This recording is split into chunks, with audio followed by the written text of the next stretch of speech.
Hello hi नमस्कार, स्वागत है आप सभी का मैग्नेट ब्रेन्स के IITJEE और नीट चैनल पे। जी हाँ, आज हम बात करने जा रहे हैं lecture 3 which is based on the dynamics of circular motion. इससे पहले के दो लेक्चर जहां पे काइनेमेटिक्स के बारे में हमने चर्चा की थी, जहां पे जब भी कोई पार्टिकल जब सर्कुलर मोशन करता है तो उसके पास क्या स्पीड हो सकती है, कितना उसका डिस्प्लेसमेंट हो सकता है, क्या उसका एक्सेलरेशन होगा, ईच एंड एवरीथिंग हमने कवर किया था। आज के सेशन में हम बात करेंगे कि जब भी कोई सर्कुलर मोशन करता है, कोई भी पार्टिकल अगर सर्कुलर मोशन कर रहा है तो उसके ऊपर लगने वाले फोर्सेस क्या क्या हो सकते हैं। ठीक है, तो बिल्कुल एक अमेजिंग सेशन होने वाला है, एक इंटरेस्टिंग सेशन होने वाला है, बहुत काम का होगा, तो भाई लास्ट तक बने रहना। ठीक है, मेरा नाम आशीष कपलेश, मैं पिछले 6 सालों से जेईई एस्पिरेंट्स को पढ़ा रहा हूं। मोर देन 50,000 स्टूडेंट्स को मैं पढ़ा चुका हूं and now it's your turn. तो बेटा मेरी कही हुई बातें आपके लिए इंपॉर्टेंट होने वाली है, तो जरूर उनको सुन लेना। बेटा जो भी बातें मैं यहां पे बोलता हूं, यानी कि जो भी आपको चीजें पढ़ा रहा हूं, ये आप नोट जरूर कीजिएगा। Notes banana is the most important thing. तो जो भी टॉपिक वाइज एक्सप्लेनेशन वीडियोस आपके पास आ रहे हैं, उन वीडियोस में से वीडियो को देखो, लेक्चर देख के नोट बनाओ, ये बहुत जरूरी है। ये सारी चीजें कर ली तो फिर अब आप आइए डीपीपी, बोले तो डेली प्रैक्टिस प्रॉब्लम, जो आपको मिलेगी हमारे ऑफिशियल वेबसाइट www.magnetbrains.com पे। आप हमारी ऑफिशियल वेबसाइट पे जाएंगे, वहां पे डीपीपी का पीडीएफ फॉर्मेट आपको मिल जाएगा, उसको सॉल्व कीजिए। इनकेस कोई डाउट आता है मेरे बच्चे, तो वहां पे भी आपके लिए समाधान दिया है, हम आपको वीडियो सॉल्यूशन प्रोवाइड करा देते हैं, तो वो वीडियो सॉल्यूशन आपके लिए फायदेमंद रहेगा। इसके अलावा आपको क्वेश्चंस की प्रैक्टिस करनी है, यहां पे क्वेश्चन बैंक हमारी तरफ से आपको मिल जाएगा, तो आप हमारे ऑफिशियल वेबसाइट पे जाइए, वहां पे हर एक चीज हमारी तरफ से प्रोवाइडेड है बेटा। तो भले वो बात हो लेक्चर की, भले वो बात हो पीडीएफ की, डीपीपीस के पीडीएफ की, या फिर उसके वीडियो सॉल्यूशन की, या फिर आपके क्वेश्चन बैंक की, हर चीज हमारी तरफ से आपको मिल जाएगी। तो ये आप क्वेश्चन सॉल्व कीजिए, मैक्सिमम नंबर ऑफ क्वेश्चंस आप सॉल्व कीजिए, ये आपके लिए बेनिफिशियल होगा। इसके अलावा आपको प्रीवियस ईयर क्वेश्चन सॉल्व करने बेटा, तो यहां पे प्रीवियस ईयर क्वेश्चंस भी सॉल्व करते हुए चलिए बेटा। अगर आपने अपनी पूरी प्रिपरेशन, नोट्स बनाए, डीपीपी सॉल्व की, प्रैक्टिस क्वेश्चंस किए, प्रीवियस ईयर क्वेश्चंस किए, अगर हर चैप्टर को इसी तरीके से करोगे ना बेटा, तो कोई बैकलॉग नहीं रहेगा, पहली बात तो। एंड दूसरी चीज, कॉन्सेप्ट्स इतने सॉलिड हो जाएंगे ना कि भाई कोई सा भी सवाल आ जाए तो आप डेफिनेटली उसको कर लेंगे फिर। ठीक है, तो ये सारी चीजें करो, अपनी प्रिपरेशन को इसी पैटर्न के हिसाब से चलो लेके चलोगे तो आपका सिलेक्शन 100% होगा, इस बात की मैं गारंटी देता हूं। ठीक है, तो भाई इतना सा काम आपका है, वो आप करते जाइए। बाकी आपको जो भी टेस्ट पेपर की रिक्वायरमेंट है, जो भी आपके डॉट सॉल्विंग सेशंस होते हैं, हर एक चीज हमारी तरफ से टाइम टू टाइम आपको मिलती रह रही है। ठीक है, तो इन सब चीजों के लिए बिल्कुल भी चिंता मत करना मेरे बच्चे। चलिए बेटा शुरू करते हैं आज की कहानी। एक बार पुरानी बातों को रिकॉल करते हैं, क्योंकि वहीं से आज का एक नया मुद्दा हमें मिलने वाला है। बेटा पिछले लेक्चर में हमने बात करी थी कि कोई भी पार्टिकल जब सर्कुलर मोशन करता है तो उसके पास एक लीनियर एक्सेलरेशन भी आता था। याद आ रहा होगा तुम्हें कुछ कुछ थोड़ी बहुत पुरानी बातें भी, जिसमें बोला था कि अगर कोई भी पार्टिकल जब सर्कुलर मोशन करता है तो इस पार्टिकल के पास बेटा क्या होता है, एक लीनियर एक्सेलरेशन भी आता है। नो डाउट एंगुलर एक्सेलरेशन तो होता ही है साहब, लेकिन apart from the angular acceleration, यहां पे सेंटर है, ये पार्टिकल है, दिस इज द रेडियस, है ना। तो इस पार्टिकल के पास दो एक्सेलरेशन आते हैं। एक होता है ये वाला जिसको कि नाम दिया टेंजेंशियल एक्सेलरेशन, और एक होता है ये वाला जिसको कि नाम दिया है हमने रेडियल या फिर सेंट्रीपिटल एक्सेलरेशन। ठीक है, और जो नेट एक्सेलरेशन होता है वो इन दोनों का रिजल्टेंट होता है ना। अरे भैया net acceleration will be the resultant of these two vectors, इन दोनों का रिजल्टेंट होता है द नेट एक्सेलरेशन। तो वेलोसिटी इस डायरेक्शन में होती है ना, वेलोसिटी इसी डायरेक्शन में होती है। मैंने आपको बताया था कि कौन कौन से एक्सेलरेशन का क्या क्या काम है। सबसे पहली चीज अगर मैं बात करूं टेंजेंशियल एक्सेलरेशन, अगर मैं बात करूं बेटा टेंजेंशियल एक्सेलरेशन की, तो क्या टास्क होता है टेंजेंशियल एक्सेलरेशन का। हमने बोला साहब tangential acceleration is responsible for the change in speed.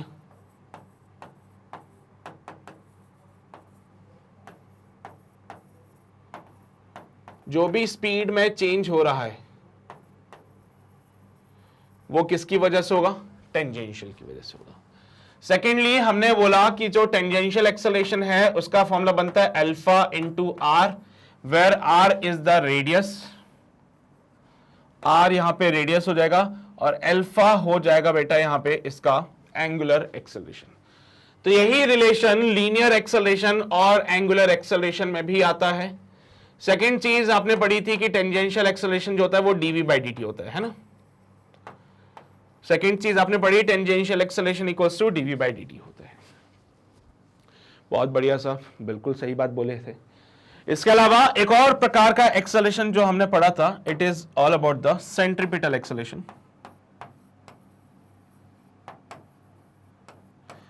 बेटा हमने क्या बोला था कि जो सेंट्रीपिटल एक्सेलरेशन होता है,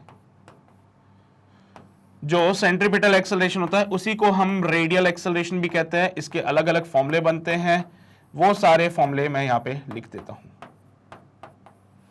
तो ये अलग अलग फॉर्मूलाज हैं जो कि सेंट्रीपिटल एक्सेलरेशन के लिए बिल्कुल वैलिड है, या तो ओमेगा वी या फिर ओमेगा स्क्वायर आर या फिर V square by R. Centripetal acceleration is responsible for changing the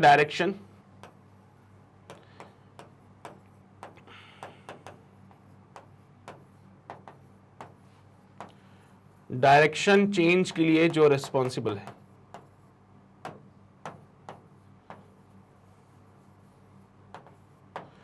direction change के लिए जो रेस्पॉन्सिबल है वो है सेंट्रीपिटल एक्सेलरेशन। स्पीड चेंज के लिए टेंजेंशियल एक्सेलरेशन जिम्मेदार है, डायरेक्शन चेंज के लिए सेंट्रीपिटल एक्सेलरेशन जिम्मेदार है। और बेटा अगर ये दोनों एक्सेलरेशन आते हैं तो एक पार्टिकल क्या करता है, सर्कल में घूमता है with the variable speed. Circle में क्या घूमेगा, with the variable speed. Centripetal acceleration अगर है तो ही सर्कुलर मोशन होगा, अगर ये नहीं है तो सर्कुलर मोशन नहीं होगा।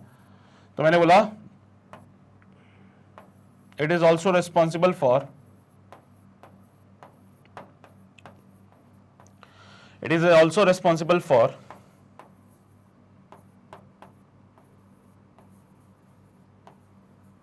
Circular motion. सर्कुलर मोशन करने के लिए भी यही जिम्मेदार है। अगर कोई पार्टिकल सर्कुलर मोशन कर रहा है तो समझ जाओ उसके पास है सेंट्रीपिटल एक्सेलरेशन। समझे? पक्का? सच में? फिर हमने बात करी थी बेटा यूनिफॉर्म सर्कुलर मोशन और non uniform circular motion.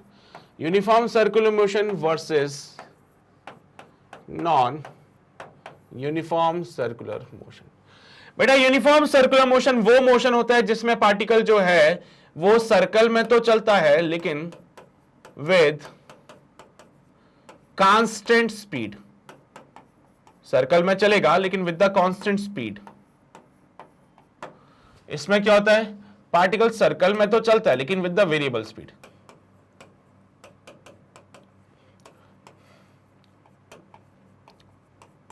With the variable speed. Circle में चलेगा लेकिन विद द वेरिएबल स्पीड। यहां पे इसके एग्जाम्पल की अगर हम बात करें तो horizontal circular motion is an example for this.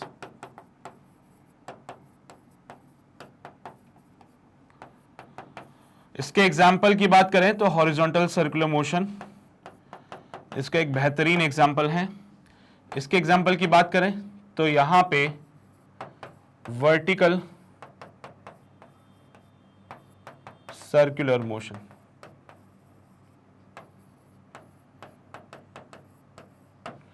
Vertical circular motion, ठीक है। यूनिफॉर्म सर्कुलर मोशन की अगर बात करें तो यहां पे टेंजेंशियल एक्सेलरेशन 0 हो जाता है, तो जो नेट एक्सेलरेशन रहेगा it is only and only the centripetal one. यहां पे ऐसा नहीं है साहब, क्योंकि स्पीड चेंज हो जाती है तो टेंजेंशियल एक्सेलरेशन 0 नहीं होगा, और जो नेट एक्सेलरेशन आएगा it is equal to under root of tangential का स्क्वायर प्लस सेंट्रीपिटल का स्क्वायर। टेंजेंशियल का स्क्वायर प्लस सेंट्रीपिटल का स्क्वायर। तो ये सारी बातें हमने अपने लास्ट लेक्चर में करी थी ना बेटा। इसके बाद इक्वेशन ऑफ मोशन भी आया था हमारे पास।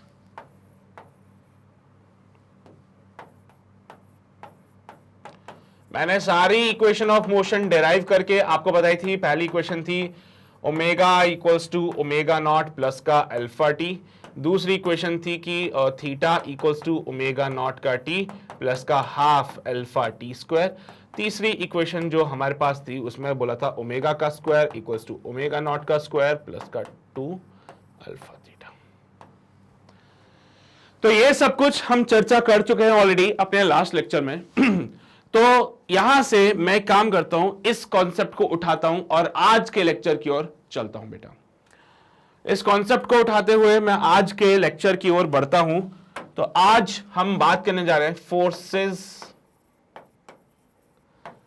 Acting on the particle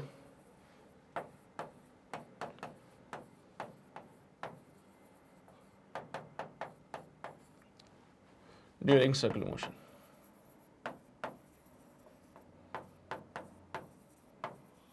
circular motion, हाँ जी बेटा। तो कोई भी पार्टिकल सर्कुलर मोशन करता है तो उस दौरान पार्टिकल पे क्या क्या फोर्स लग सकते हैं। अच्छा एक बात बताओ, जब एक्सेलरेशन आता है तो क्या फोर्स भी होगा वहां पे? ऑब्वियस सी बात है सर, एक्सेलरेशन फोर्स की वजह से तो आ रहा है। किसी बॉडी के ऊपर आपने फोर्स लगाया तो बॉडी की स्पीड चेंज हो गई, जिसके कारण उसके पास क्या आया? एक्सेलरेशन आया, right. So this is the body. इस पे अगर फोर्स लगाओगे, इनिशियली रेस्ट पे थी, अभी क्या होगा? फोर्स लगाने से चलने लग जाएगी साहब। ये एक बॉडी है जो इनिशियली रेस्ट पे थी, इस पे आपने फोर्स लगाया, फोर्स लगाने से बॉडी चलने लग गई। तो क्या मैं बोलूं कि फोर्स लगाने से इसकी वेलोसिटी में चेंज हुआ? इनिशियली इसकी वेलोसिटी 0 थी, फाइनल वेलोसिटी v होगी। So delta v equals to v। तो बेटा फोर्स लगाने से इसकी वेलोसिटी में चेंज हुआ। t इक्वल्स टू 0 पे वो यहां था, किसी टाइम t पे वो यहां पे आया, तो delta t is also t। तो बेटा एक्सेलरेशन होता है delta v by delta t। तो आप देख लो भाई, बॉडी के ऊपर फोर्स लगाया तो बॉडी के पास क्या आया? एक्सेलरेशन आया। बॉडी के ऊपर फोर्स लगाया तो बॉडी के ऊपर क्या आया? एक्सेलरेशन आया। तो मैं यही कह रहा हूं कि अगर बॉडी के ऊपर फोर्स लग रहा है तो ही एक्सेलरेशन आ रहा है। और जब हम बात कर रहे थे सर्कुलर मोशन की, तो सर्कुलर मोशन के दौरान यहां पे पार्टिकल के ऊपर 2 एक्सेलरेशंस थे। यहां पे इस सिनेरियो में पार्टिकल के पास 2 एक्सेलरेशन थे। तो दिस इज द पार्टिकल, यहां पे सेंटर पॉइंट है हमारे पास, and this is the radius vector. Particle के पास इस दौरान पे 2 टाइप के एक्सेलरेशन है। एक है tangential acceleration which is along the tangent, along tangent. मतलब टेंजेंशियल एक्सेलरेशन आया, मतलब कोई ना कोई फोर्स अलोंग द टेंजेंट तो था, जिसकी वजह से टेंजेंशियल एक्सेलरेशन आ रहा है। टेंजेंशियल एक्सेलरेशन है, एक्सेलरेशन तभी होता है जब कोई फोर्स आता है, फोर्स आएगा, बॉडी को मूव कराएगा, मूव कराने से उसकी स्पीड में चेंज करेगा, and there is a change in the velocity, जिसकी वजह से एक्सेलरेशन था। मतलब मैं ऐसे कह दूं कि भाई फोर्स है तो एक्सेलरेशन है, तो सर यहां पे एक्सेलरेशन है तो फोर्स कहां है फिर? तो यहां पे भी there will be the force which is along the tangent, और इस फोर्स को हमने नाम दिया बेटा क्या? There will the force along the tangent, और इस फोर्स को नाम दिया हमने टेंजेंशियल फोर्स। क्या नाम दिया इसको हमने? Tangential force. तो बेटा टेंजेंशियल एक्सेलरेशन की ही डायरेक्शन में there will be the force which is known as the tangential force। अब मैं आपसे पूछ लूं कि साहब टेंजेंशियल फोर्स का वैल्यू बताओ कितना होगा, फॉर्मूला बता दो, तो तुम क्या परेशान हो जाओगे क्या? नहीं सर, हम जानते हैं force equals to mass into acceleration. So tangential force is equals to mass into tangential acceleration. Tangential force is equals to mass into tangential acceleration. भाई 80 क्या था सर? या तो मैं इसको अल्फा आर लिख दूं, तो एक फॉर्मूला ये बन जाता है टेंजेंशियल फोर्स का, या तो मैं एक काम करूं m times of dv by dt कर दूं, तो भी फॉर्मूला बन जाता है टेंजेंशियल फोर्स का। तो बेटा टेंजेंशियल फोर्स के दोनों फॉर्मूले बिल्कुल 100% सही हैं, कोई गलती नहीं है इसमें, बढ़िया चलने दो, कोई मना ही नहीं है। तो पहले प्रकार का जो फोर्स यहां पे हमने चर्चा किया, it's all about the tangential force.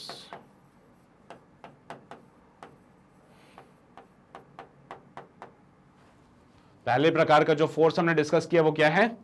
Tangential force. ये टेंजेंशियल फोर्स किसके लिए जिम्मेवार है? This tangential force is responsible for this tangential force is responsible for change in speed. change in speed. Speed में जो चेंज हो रहा है ना, उसके लिए ये टेंजेंशियल फोर्स रिस्पॉन्सिबल है. कोई भी पार्टिकल सर्कुलर मोशन कर रहा था, सर्कुलर मोशन करते करते अगर उसकी स्पीड चेंज हो जाए तो कौन जिम्मेदार उसके लिए? टेंजेंशियल फोर्स जिम्मेदार. ठीक है, तो एक काम करो, पहले इतना सा पार्ट नोट करो, फिर हम आगे बढ़ते हैं. किया नोट सभी ने? ओके. जैसे ये टेंजेंशियल फोर्स, वैसे ही एक और फोर्स आएगा. अब नाम तो तुम पहचान ही गए होंगे. जैसा साहब ये टेंजेंशियल फोर्स, वैसा ही एक और फोर्स था जिसको कहते हैं सेंट्रीपिटल फोर्स. बहुत शानदार. क्या सर्कुलर मोशन पॉसिबल है बिना सेंट्रीपिटल फोर्स के? बिल्कुल भी नहीं सर. बिना सेंट्रीपिटल फोर्स के सर्कुलर मोशन अधूरा है साहब. बोलता है हम जी नहीं पाएंगे अगर हमें सेंट्रीपिटल फोर्स नहीं मिलेगा तो, है ना. तो ये हमारा पार्टिकल, ये रेडियस, और इस रेडियस के अलोंग लगने वाला force is the centripetal force. इधर की तरफ लगने वाला acceleration is the centripetal acceleration. अब F is equals to ma, तो centripetal force is equals to m into ACP. ACP के अनेक रूप तुमने देखे हैं, उनमें से पहला रूप था m ओमेगा v. सो सेंट्रीपिटल फोर्स का पहला फॉर्मूला m ओमेगा v. दूसरा रूप था ओमेगा स्क्वायर r, तो m omega square r is the second formula of the centripetal force. तीसरा रूप था v स्क्वायर बाय r, तो तीसरा फॉर्मूला होता है mv स्क्वायर बाय r. बहुत ज्यादा इस्तेमाल जो होगा वो बेसिकली इन दोनों का होगा. ऐसा नहीं इसका नहीं होगा, पर हां ज्यादातर यहां से कहानी बनती है या फिर यहां से कहानी बनती है. ठीक है, क्या ये सेंट्रीपिटल फोर्स रिस्पॉन्सिबल है? क्या ये सेंट्रीपिटल फोर्स रिस्पॉन्सिबल है? पिटल force is responsible for, centripetal force is responsible for circular motion. अगर सर्कुलर मोशन होगा तो सेंट्रीपिटल फोर्स जरूर आएगा. उल्टा बोले तो सेंट्रीपिटल फोर्स होगा तो सर्कुलर मोशन होगा. अगर सेंट्रीपिटल फोर्स ही नहीं तो सर्कुलर मोशन भी नहीं. समझे बात को? एक बहुत ही महत्वपूर्ण बात मैं आपके सामने आज रखने वाला हूं, जरा गौर फरमाइएगा. बड़े इंपॉर्टेंट लाइन है बेटा ये.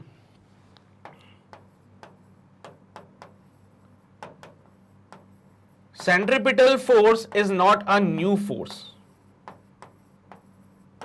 Is not a new force. It is the same old force with the new name. It is the same old forces with the new name.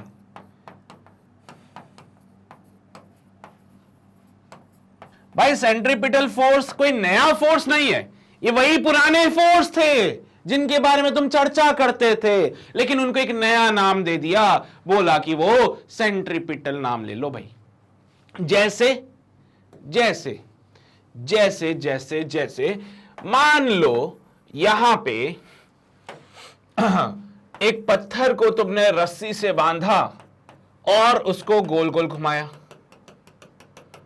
पत्थर को तुमने रस्सी से बांधा और गोल गोल घुमाया. भाई ये रहा सेंटर, ये रहा पार्टिकल, ये रस्सी. रस्सी में जो लगता है फोर्स उसको कहते हैं टेंशन. क्या ये टेंशन टुवर्ड्स द सेंटर लग रहा है?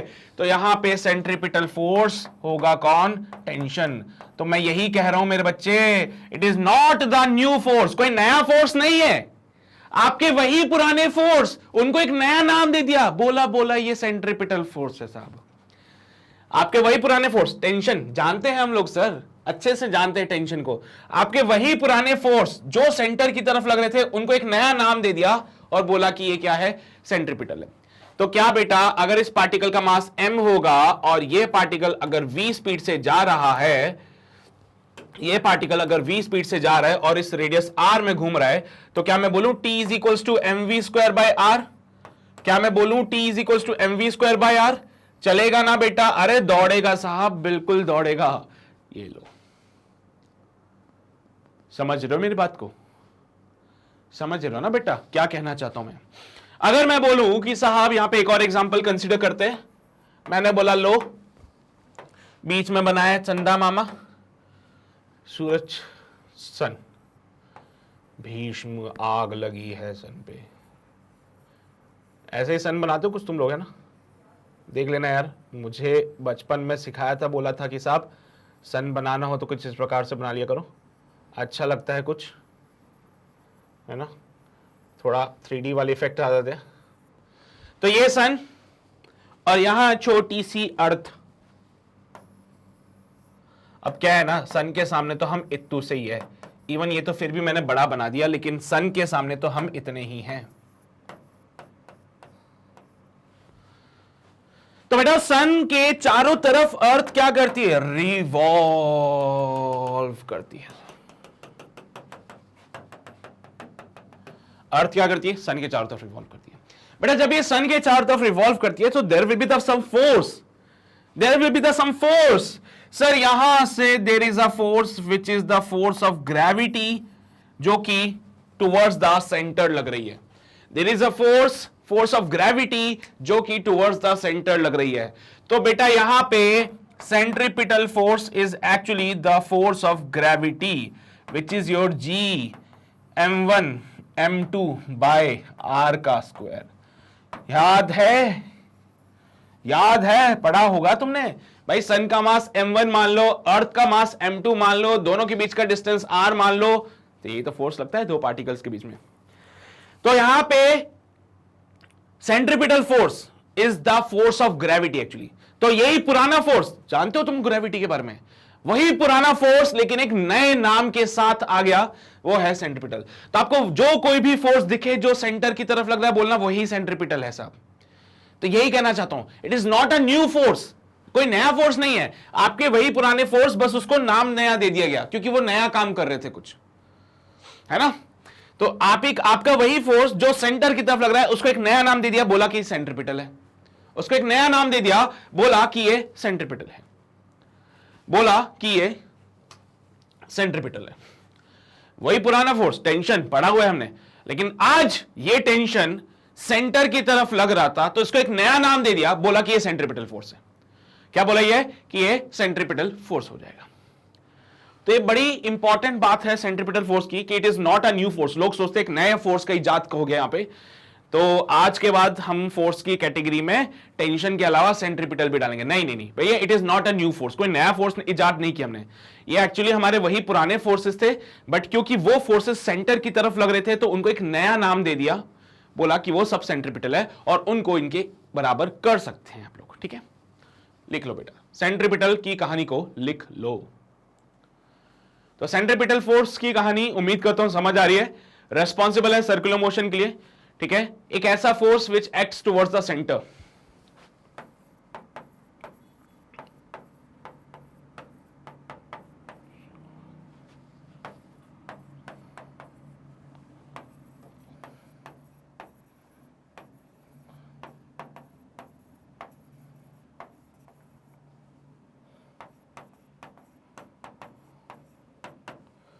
एक ऐसा फोर्स जो कि रेडियस के लॉन्ग लगता है और सेंटर की तरफ लगता है, उसको क्या कहते हैं, सेंट्रीपिटल फोर्स कहते हैं।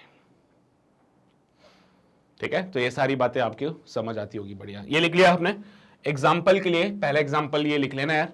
पत्थर को रस्सी से बांधा, गोल गोल घुमाया, रस्सी में टेंशन आया, टेंशन सेंटर की तरफ लग रहा था, तो भाई ये टेंशन ही क्या है, सेंट्रीपिटल फोर्स है। ये टेंशन ही क्या है, सेंट्रीपिटल फोर्स है।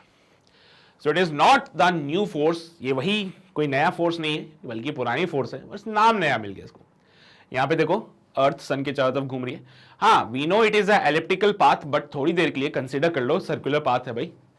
हम जानते हैं कि सन और अर्थ का जो पाथ होता है वो इलिप्टिकल होता है, बट कैलकुलेशन पर्पस से हम उसको सर्कुलर पाथ ही कंसीडर कर लेते हैं, ठीक है।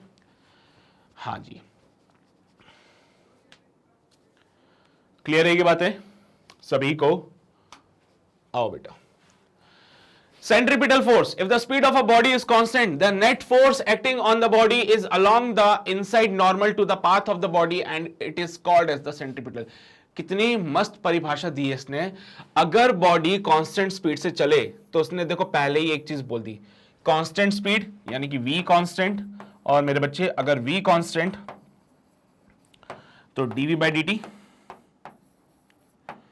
जीरो यानी कि टेंजेंशियल एक्सेलरेशन जीरो यानी कि tangential force zero.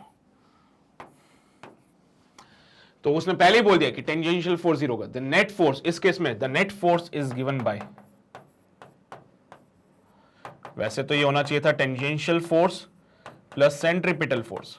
Net force की अगर बात करें तो ये ऐसा होता है, और अगर नेट फोर्स का मैग्नीट्यूड निकालने चाहें तो the magnitude can be written as under root of F T का स्क्वायर प्लस सी पी का स्क्वायर, ठीक है। चलिए, तो अगर टेंशन फोर्स जीरो हो जाए तो net force will be only and only the centripetal force. अगर टेंशन फोर्स जीरो हो जाए तो नेट फोर्स सिर्फ और सिर्फ टेंशन फोर्स ही रहेगा। तो if the speed of the body is constant, the net force acting on the body is along the inside normal। बेटा inside normal यानी कि along the radius। मैं भावनाएं समझा रहा हूं इस लाइन की, क्या कहनी चाहती है ये लाइन तुमसे, is along the inside normal to the path of the body। inside normal to the path of the body यानी कि बॉडी का जो भी पाथ है उसके नॉर्मल, वो भी कहां, अंदर की तरफ। बेटा बॉडी का रास्ता कहां है, मैं बताता हूं रास्ता। It is the path of the body, ये है बॉडी का path, path of the body. इसके इनसाइड नॉर्मल मतलब एक ऐसा नॉर्मल जो कि अंदर की तरफ जा रहा है, समझ लो बेटा। Inside normal to the path of the body, body का रास्ता ये, उसका नॉर्मल वो भी इनसाइड की तरफ। तो क्या ये अलोंग द रेडियस होता है बेटा? इनसाइड नॉर्मल बोले तो अलोंग रेडियस आर, ठीक है। इसको क्या कहते हैं बेटा? सेंट्रीपिटल फोर्स कहते हैं। सेंट्रीपिटल फोर्स मैं आपको बता चुका हूं, M V square by R, M omega square R या फिर एम ओमेगा वी, जो भी फॉर्मूले बने सारी बातें बता चुका हूं। देख लो बेटा, कुछ भी चीज छूटनी नहीं चाहिए, सारी चीजें ऑलरेडी कवर करा चुका हूं मैं आप में, ठीक है। लिख लो इसको भी, कुछ लिखना चाहते हो तो।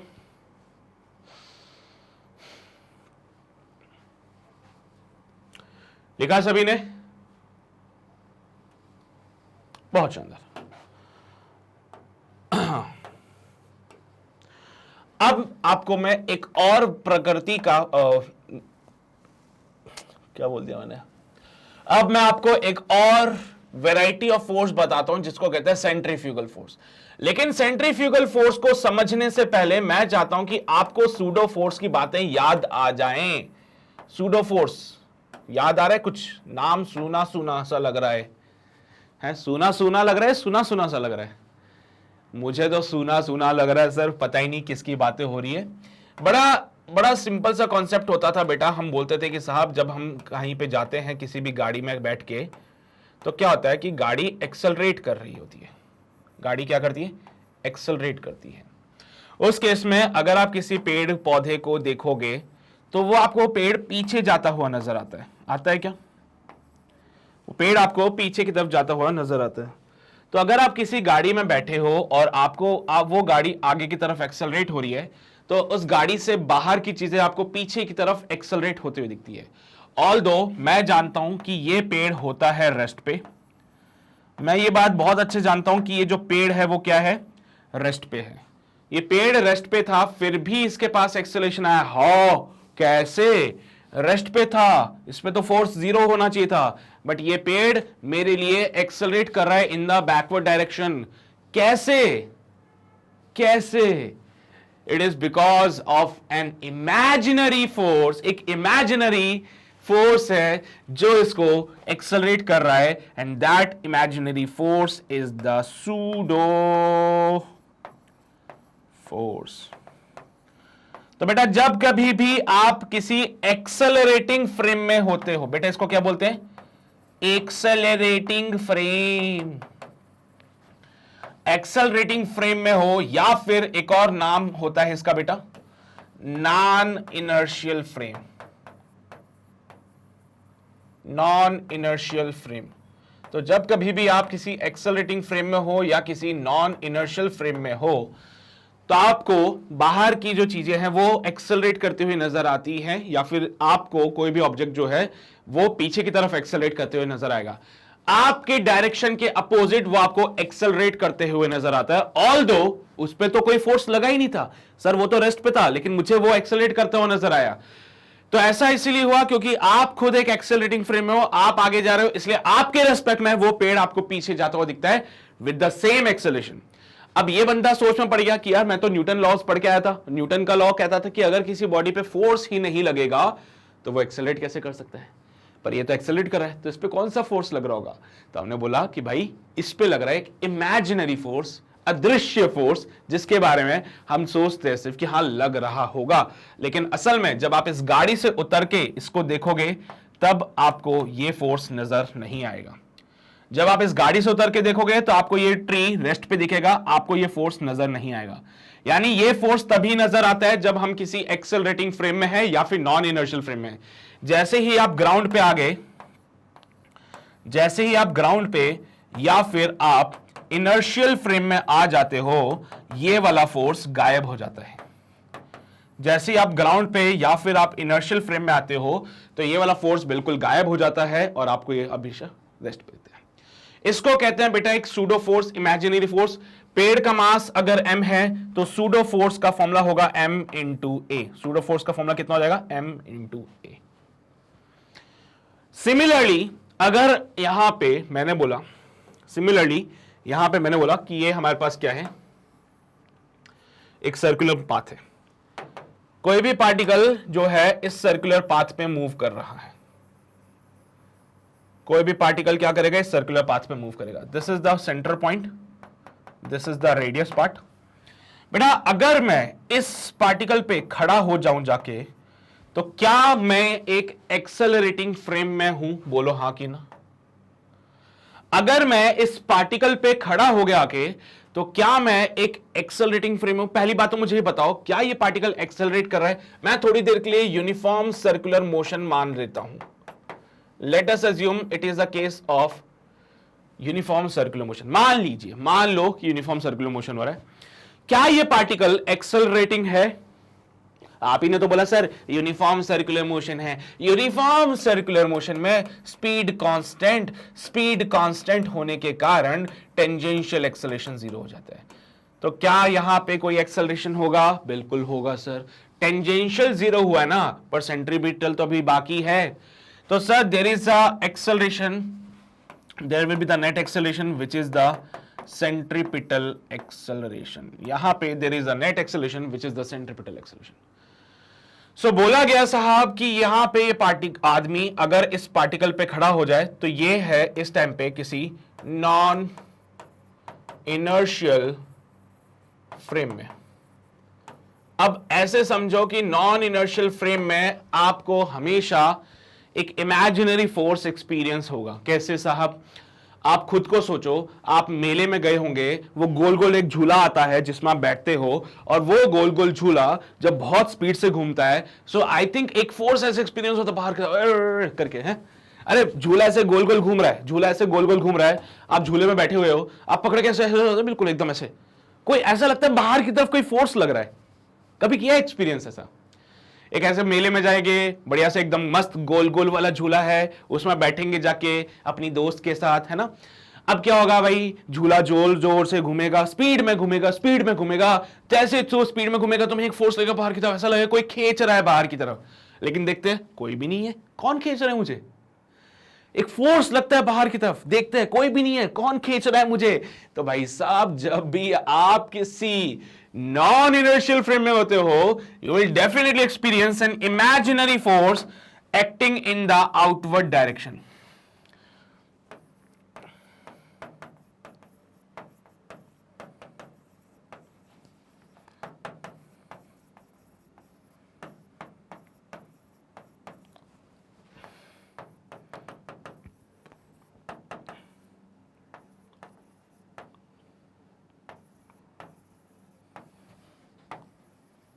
क्या ये फोर्स इमेजिनरी है?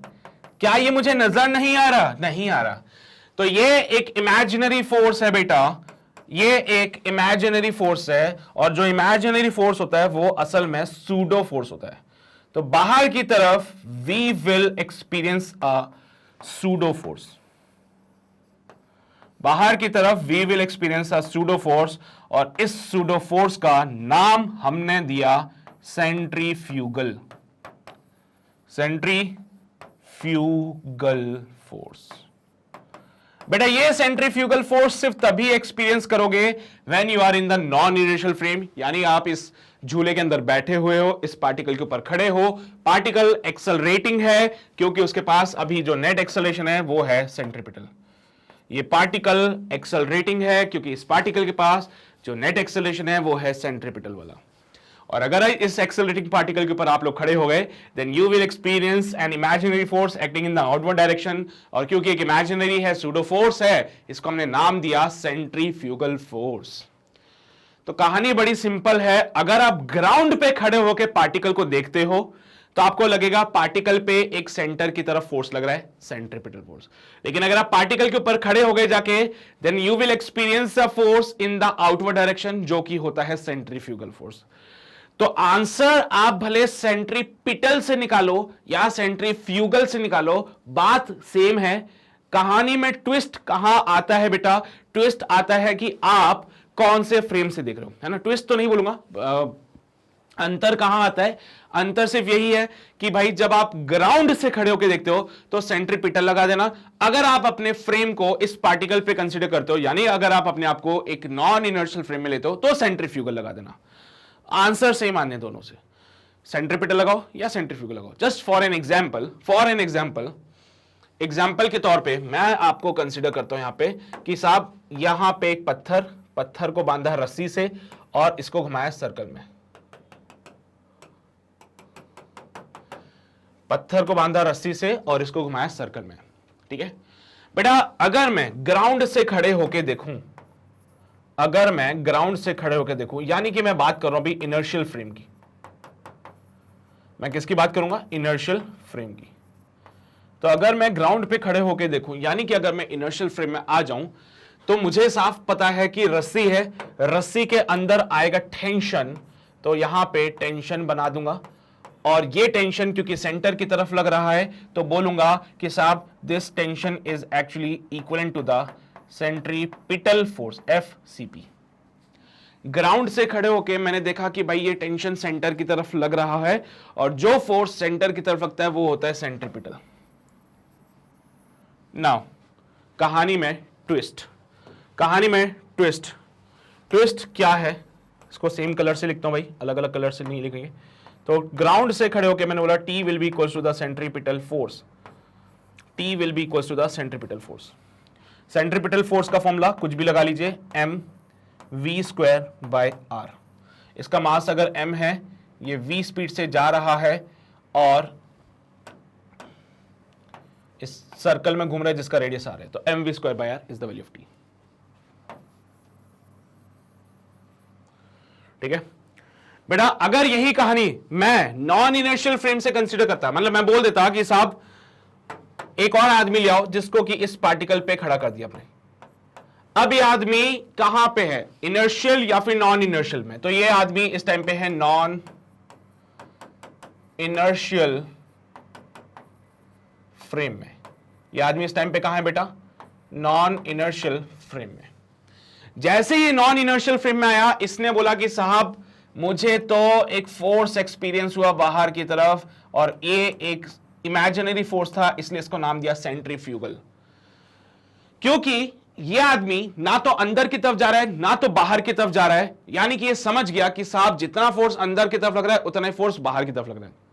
समझो बात को, ये आदमी ना तो अंदर सेंटर की तरफ गया ना ही ये सेंटर से और दूर जा रहा है, वो यहां पे ही है। कहीं पे भी जाके देख लो, ना तो वो अंदर जाता है ना ही वो बाहर की तरफ आता है। यानी आदमी समझ गया कि भाई जितना फोर्स अंदर उतना ही फोर्स बाहर। उसने बोला कि साहब अंदर की तरफ जो फोर्स लग रहा है वो है टी, और बाहर की तरफ जो फोर्स लग रहा है वो है सेंट्रीफ्यूगल वाला। तो यहां से आप देख रहे हो कि T बराबर एफ सी पी लिखो या T बराबर एफ सी एफ लिखो, एक ही बात है। अब sir C F centrifugal force है ना, तो हमें बता दो जरा इसका फॉर्मूला क्या होगा, है ना, हम इसके लिए भी तो तरस रहे हैं। तो बेटा इसका फॉर्मूला क्या होगा, क्योंकि T ही आपका एफ सी पी के बराबर है और T ही आपका एफ सी एफ के बराबर है, यानी कि अगर मैं मैग्नीट्यूड की बात करूं तो दोनों का मैग्नीट्यूड बराबर होगा बेटा। कितना, M V square by R, दोनों का मैग्नीट्यूड बराबर होगा। तो लिखना है यहां पे magnitude of centripetal, magnitude of centripetal and centrifugal force, magnitude of centripetal and centrifugal force are equal.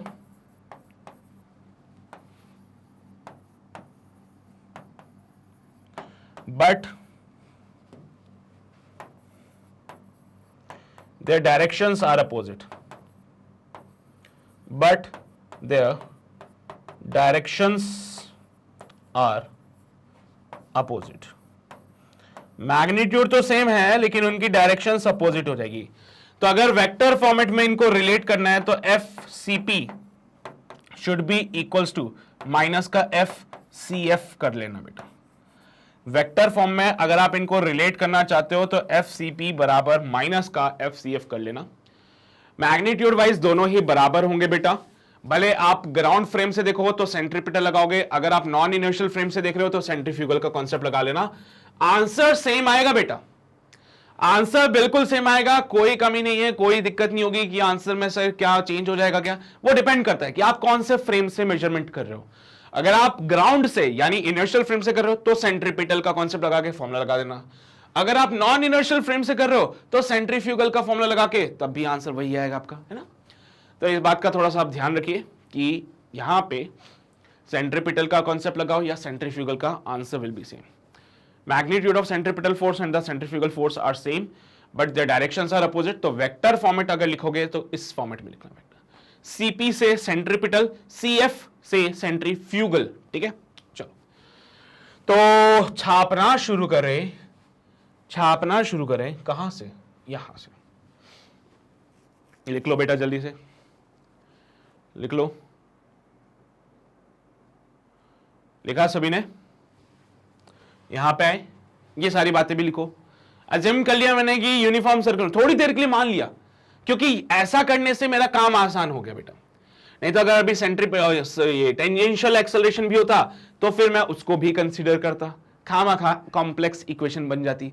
अभी बढ़िया आसानी से चीजें समझ गए ना। हाँ तो इसको भी छापो जल्दी से। मान लीजिए कि ये यूनिफॉर्म सर्कुलर मोशन है,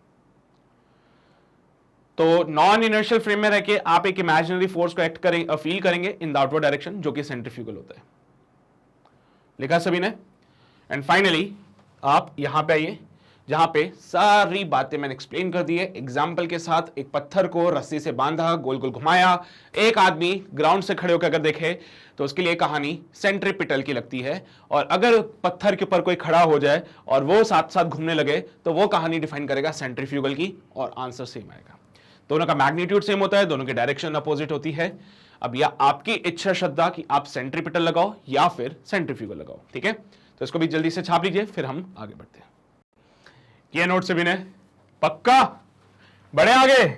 आओ भाई, centrifugal force, centrifugal force it is a pseudo force, ठीक है सर, समझ गए। When a body moves in a circular path, the force that acts away from the center is called as the centrifugal. जब भी कोई body circular path में चलती है तो एक ऐसा फोर्स जो अवे फ्रॉम द सेंटर, जैसे कि तुमने बाल्टी उठाई, पानी भरा, उसको घुमाओ जोर से, या तुमने देखोगे बाल्टी में से पानी गिरता नहीं है, क्यों? अरे हाँ, अब हम बाल्टी को ऐसे गोल घुमाते, बाल्टी उल्टी हो जाती है, फिर भी पानी गिरता नहीं है। क्यों? क्योंकि पानी बाल्टी के अंदर है जो कि एक्सेलरेट कर रहा है। बाल्टी एक्सेलरेट कर रही है, पानी बाल्टी के अंदर है, यानी पानी एक नॉन इनर्शियल फ्रेम में है। और अगर पानी नॉन इनर्शियल फ्रेम में है तो पानी के ऊपर लगेगा एक force, that is called the centrifugal force, जिसके कारण जब बाल्टी आप घुमाते हो तो बाल्टी भले उल्टी हो जाती है लेकिन पानी नहीं गिरता उसमें से, क्योंकि पानी के ऊपर सेंट्रीफ्यूगल फोर्स लग रहा था इन द अपवर्ड डायरेक्शन। समझ गए बात को? बहुत बढ़िया। तो बेटा एक ऐसा फोर्स जो ऑलवेज सेंटर से दूर लगे, it is known as the centrifugal force. Centrifugal force,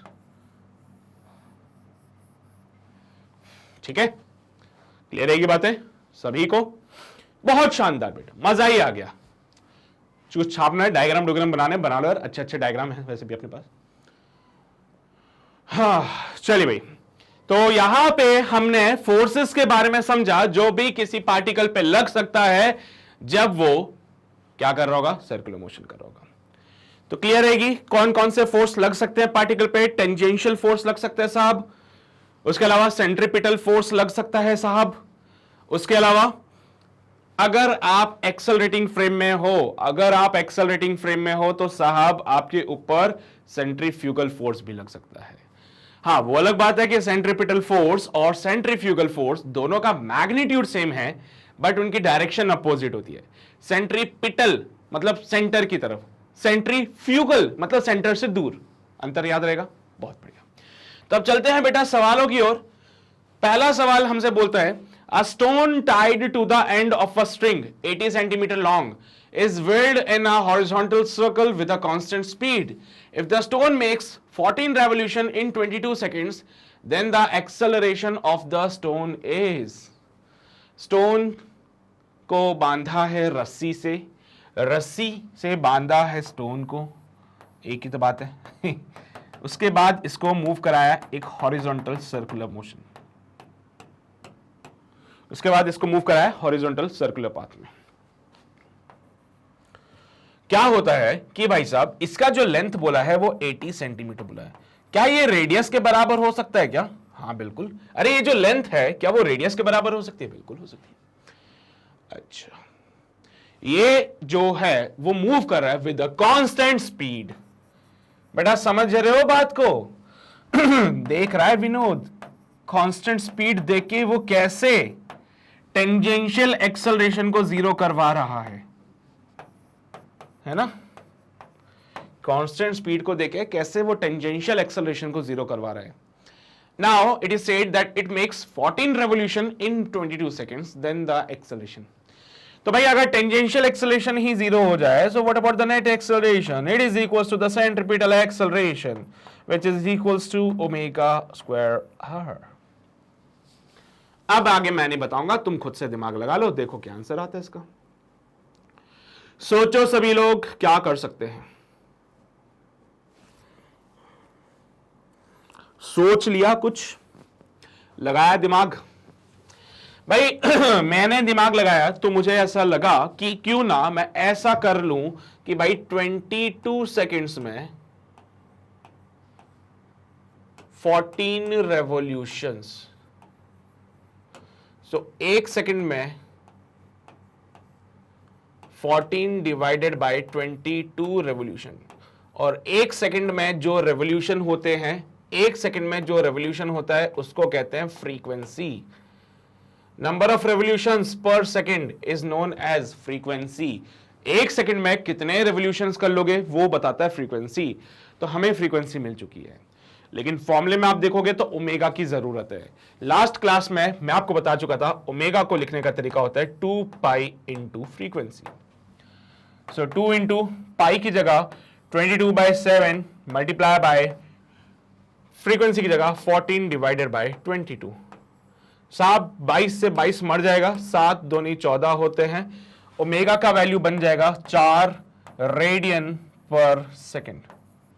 ये ओमेगा को जब मैं यहां पुट करूंगा तो एक्सेलरेशन आएगा 4 का square multiply by radius 80 centimetre, तो 80 सेंटीमीटर को मीटर में कन्वर्ट किया, 4 4 16 होते हैं, तो 16 मल्टीप्लाई बाय 80 बाय 100। ओके तो कितना आ रहा है 12.8, 0 से 0 मर जाएगा, तो it will be 12.8 metre per second square. तो answer will be your 12.8 metre per second square. बहुत टफ क्वेश्चन दे दिया था मैंने ये वाला ना, हाँ सर बहुत ज्यादा। चलिए हो गया, समझ आया सभी को? अरे हलवा था यार, हलवा सवाल था बिल्कुल। देखो कॉन्सेप्ट्स अगर पता है, चीजें अगर जानते हो, तो सारे क्वेश्चंस अपने लिए हलवा ही होंगे, ठीक है? तो ऐसा मत सोचो कि यार बहुत चीजें टफ है, चीजें टफ नहीं होती। कॉन्सेप्ट्स अगर पता है तो चीजें टफ नहीं है, ठीक है? अगला सवाल की ओर बढ़ते बेटा। अगला सवाल बोलता है कि दो पत्थर हैं हमारे पास जिनका मास m और 2m होगा, और इनको हॉरिजॉन्टल सर्कल में घुमाया जा रहा है। The heavier one in the radius of r/2, जो हैवी मास का पत्थर है उसका जो सर्कल है उसका रेडियस है r/2, और हल्के मास वाले का जो सर्कल है उसका रेडियस हो जाएगा r। The tangential speed of the lighter stone is n times that of the value of the heavier stone. बेटा टेंजेंशियल स्पीड समझ रहे हो ना आप क्या होती है? v की बात कर रहा है वो। When they experience the same centripetal force, बेटा सेम सेंट्रीपिटल फोर्स एक्सपीरियंस कर रहे हैं, तो पता चला कि जो टेंजेंशियल स्पीड है हल्के वाले पत्थर की वो भारी वाले से n टाइम्स ज्यादा है। तो बताइए what is the value of n? What is the value of n? बहुत ही शानदार सवाल, मजा ही आ जाएगा। मतलब दोनों के सेंट्रीपिटल फोर्सेस को बैलेंस कर दीजिए, दोनों की स्पीड में रिलेशन निकालिए और n का वैल्यू वहां से मिल जाएगा। ओके देखो भाई क्या होता है कि यहां पे तो एक पत्थर होगा m, कितने डिस्टेंस पे घूम रही है? ओह एक काम करो,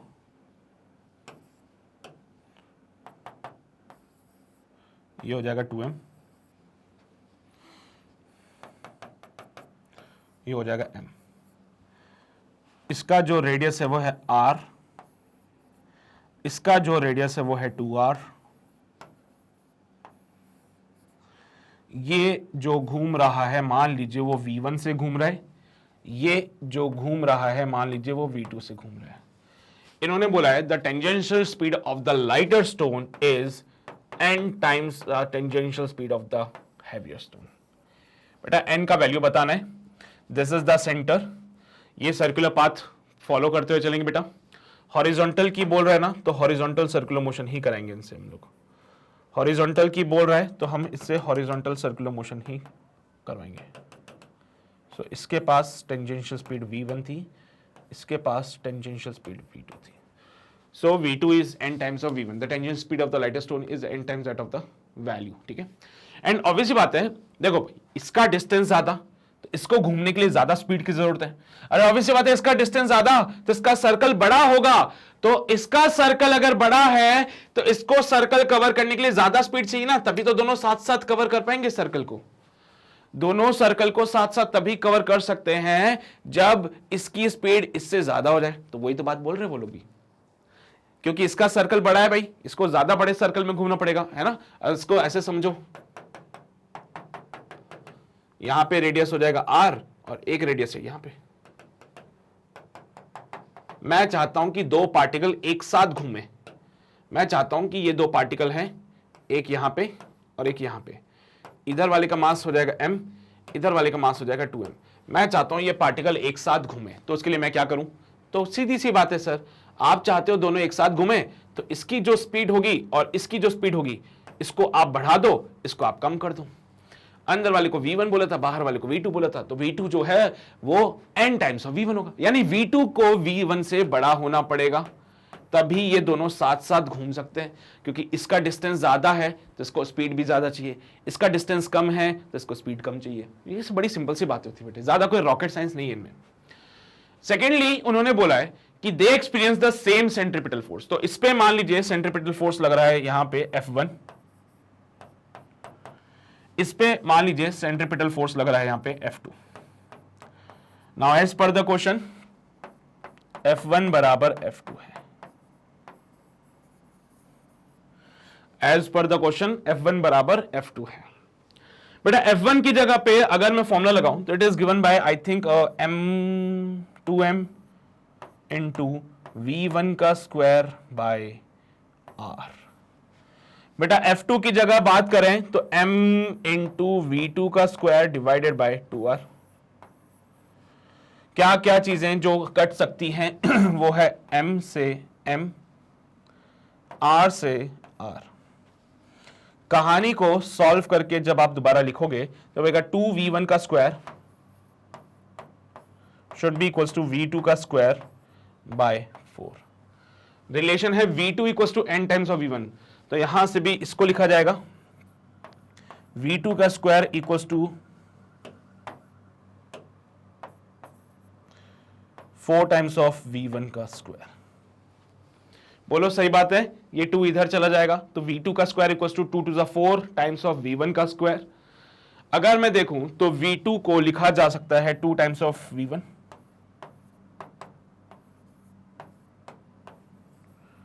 अगर मैं देखूं तो क्या V2 को लिखा जा सकता है 2 टाइम्स ऑफ V1, और अगर कंपेयर करोगे तो क्या n का वैल्यू आप लोगों को भी वही मिलेगा जो मुझे मिला है, तो दैट विल बी योर 2। भाई कंपेयर करो ना, V2 equals to n times of V1, V2 equals to n की जगह 2 लिख दिया तो n का वैल्यू कितना 2 आ रहा है, बस खत्म कहानी। बस इतनी सी बात थी और तुम्हें क्वेश्चन कंप्लीट हो गई।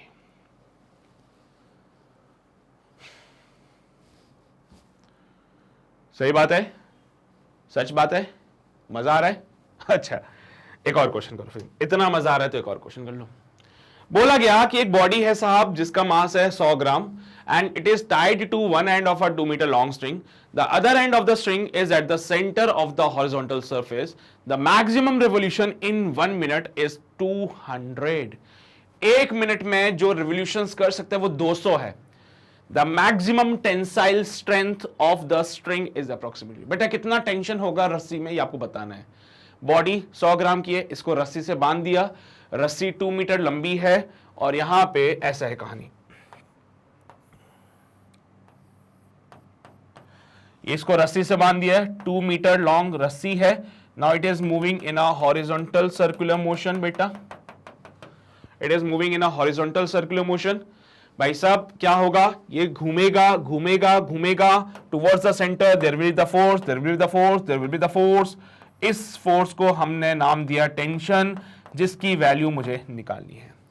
समझदार प्राणी समझते हैं कि tension is acting towards the centre and we know better, एक ऐसा फोर्स जो सेंटर की तरफ लगता है, it is known as the centripetal force. अब तो सॉल्व कर सकते हो, अब तो सॉल्व कर सकते हो।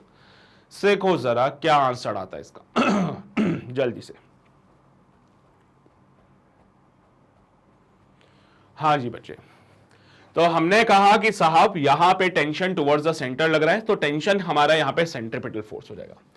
तो यहां पे टेंशन ही हमारा सेंट्रीपिटल फोर्स होगा और यही हमारा m ओमेगा स्क्वायर r भी होगा। ओ आपको कैसे पता चला ओमेगा लिखना है? क्योंकि इन्होंने बोला है 1 मिनट में 200 रेवोल्यूशन। बेटा ये क्या फ्रीक्वेंसी होती है? अरे हां ये तो फ्रीक्वेंसी है, तो फ्रीक्वेंसी को लिखा जाएगा 200 रेवोल्यूशंस पर मिनट, जिसको कि प्यार से कहते हैं आरपीएम। पर आरपीएम नहीं चाहिए सर, सेकंड्स में कहानी को लेके आओ, सेकंड में लेके आओ, एसआई यूनिट में कन्वर्ट करेंगे हम लोग, है ना। हम कन्वर्ट करेंगे एसआई यूनिट में, तो मिनट है, मिनट को सेकंड में कन्वर्ट करो तो 60 से डिवाइड कर देना।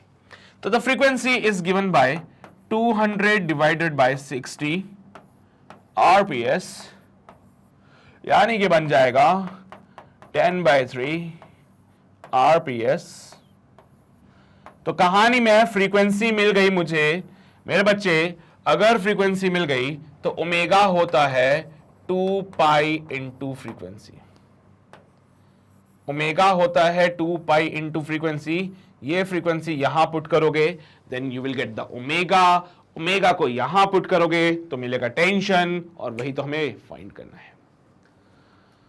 चलिए बेटा, तो इसको नेक्स्ट पेज पे सॉल्व करना शुरू कर देते हैं हम लोग। तो अगले पेज पे जब सॉल्व किया तो ओमेगा की जो वैल्यू मिली, it comes out B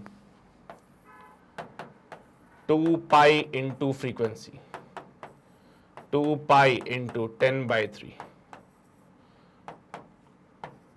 option किस प्रकार के दे रखे इन्होंने? करीब करीब वाले ऑप्शन है। ओहो, मजा नहीं आएगा, मक्कारी नहीं कर पाएंगे इसमें ना। सो 20 पाई बाय 3 रेडियन पर सेकेंड। क्या मुझे ओमेगा मिल गया? बिल्कुल साहब मिल गया। टेंशन का value m omega square r। Tension will be, mass कितना है भाई? मास है 100 ग्राम बेटा। 100 ग्राम को किलोग्राम में कन्वर्ट करेंगे तो 1000 से डिवाइड करेंगे। ओमेगा की वैल्यू ये है, इसका स्क्वायर करेंगे 20 पाई बाय 3 का स्क्वायर मल्टीप्लाई बाय। अच्छा, रेडियस कितना है भाई? अरे रेडियस कितना है भाई? 2 मीटर का। सो मत जाना यार, जागते रहना, पता चले मैं बस बोल रहा हूं है ना, तुम सो रहे हो। सो टी का जो वैल्यू आएगा it comes out be 1/10 into, साहब यहां पे 20 का स्क्वायर 400 होता है, 3 का स्क्वायर ना भाई, पाई का स्क्वायर वैसे तो 9.8385 कुछ करके होती है वैल्यू इसकी, बट मक्कारी कर लो, 10 ले लो चलेगा। मल्टीप्लाई बाय 2, 0 से 0 मर जाएगा। टी का वैल्यू बनेगा 80/9 इंटू पाई का स्क्वायर। टी का वैल्यू अप्रोक्सीमेटली 8/9 इंटू 10, क्योंकि हम पाई स्क्वायर को अप्रोक्सीमेटली 10 लिख सकते हैं, क्योंकि वैल्यू इसकी बनती है 9.85 समथिंग करके, which can be almost equal to 10। तो हमने बोला भाई पाई स्क्वायर की जगह 10 लिख लो, मजा आ जाएगा। सो टी का जो वैल्यू बनता है इट कम्स आउट बी 800/9। वैसे तो 9 9 से 81 होते हैं, तो 9 8 72 टाइम्स कैंसिल आउट करेंगे। सो 9 8 72, फिर से यहाँ पे 2, ओह 80 बन गया, फिर से 8 से 88.1 कुछ ऐसा ऑप्शन है क्या? 87.64 है सर, 88 तो नहीं है, 87.64 है। या 9.8 लेके सॉल्व करना पड़ेगा क्या यार? ऐसे करवाएंगे क्या ये लोग हमसे? हैं, इतनी मेहनत करवाओगे? ओके चलो करते, चलो ठीक है, मान लिया नहीं करेंगे मक्कारी भाई। ऑप्शन इतने करीब करीब है, क्या करूं मैं भी यार, अब तो पूरा सॉल्व करना ही पड़ेगा। 80 divide by 9 multiply by 3.14 multiply by 3.14, 4 4 जा 16, 4 1 जा 4 5, 4 3 जा 12, 4 1 3। देखा, ऑप्शन जब करीब है तो मक्कारी मत करना, क्या पता कुछ भी आंसर आ जाए। 3 4 जा 12, 3 3 1 जा 3 4 एंड 3 3 9, 6 5 4 9, 2 2 4 1 5, 4 3 7 1 8 9, 9.8596 बेटा। 96 का बन जाएगा 1 नहीं 600 हो जाएगा। 86 का होता है वैसे 9, तो 9.9 लिख लेना इसको, ठीक है। Can be written as 9.9। अब तो कुछ नहीं कर सकते भाई।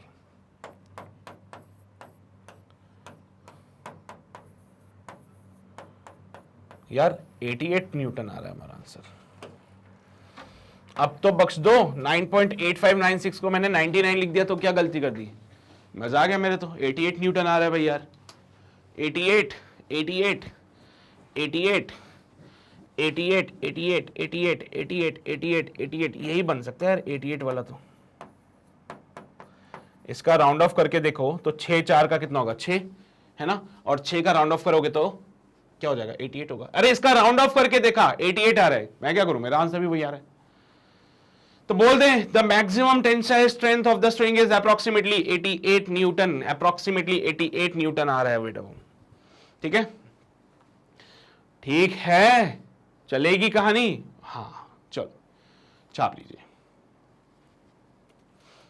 ओ अच्छा, ये डाइन है क्या? अरे फिर तो यही आंसर होगा। देखो ये डाइन है तो छोड़ दो इसको, डाइन तो हो ही नहीं सकता भाई। डायन है, डायन नहीं लेंगे हम लोग, है ना, हमें डायन नहीं चाहिए।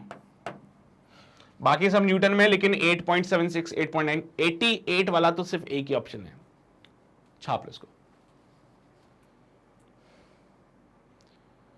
किया नोट सभी ने? पक्का? सच में? यहां पे आओ, छाप लो ये भी। डन सभी का? ओके, तो आगे बढ़ेंगे to the next question. Next question says 3 identical particles are joined together by a thread as shown in the figure. All the 3 particles are moving in a horizontal plane, and if the velocity of the outermost particle is v naught, then the ratio of the tension in the 3 section of the string is। क्या बोला भाई? 3 particle को join किया एक के साथ एक, ये रहा centre point. are joined together by thread as shown in figure. All the 3 particles are moving in a horizontal plane. If the velocity of the outermost particle, बेटा outermost particle की velocity v naught है, सबसे बाहर वाला जो particle है ना उसकी velocity v naught है। तो the ratio of the tension in the 3 section, बेटा T1 is to T2 is to T3, ये आपको बताना है। This is the center point, this is the center point। Centre से L डिस्टेंस दूर है, सेंटर से ये 2L डिस्टेंस दूर है, सेंटर से ये 3L डिस्टेंस दूर है। तो रेशियो ऑफ टेंशन बताना है भाई। यहां पे तो चलो v नॉट है, यहां का पता नहीं, यहां का पता नहीं, कैसे निकालूंगा सब मैं कैसे करूंगा ये सब चीजें? कुछ भी नहीं पता मुझे इसके बारे में। तो मैं आपको एक हिंट देता हूं, मैं आपको इसका एक हिंट देता हूं, बड़ी ज्ञान की बात होगी, है ना? लिख लेना ये हैशटैग ज्ञान की बात।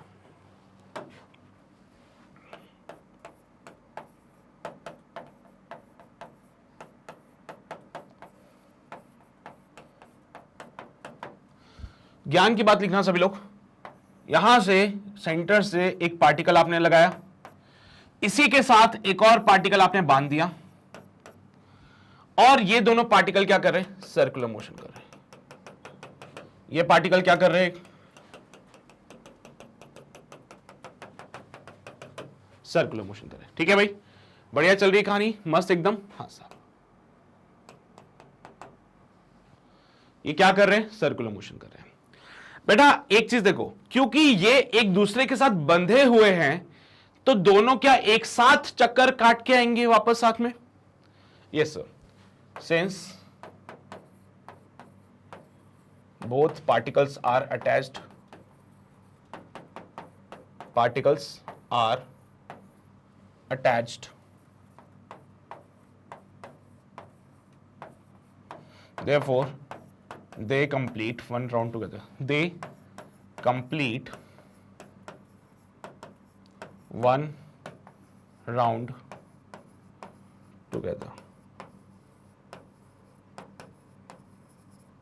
बेटा एक राउंड वो एक साथ कवर करके आएंगे, एक ऑसिलेशन एक साथ कवर होगा, दूसरा राउंड एक साथ कवर होगा, तीसरा राउंड एक साथ कवर होगा, फोर्थ राउंड भी एक साथ कवर होगा, यानी जितने भी राउंड की बात करो वो एक साथ कवर करेंगे, due to which they have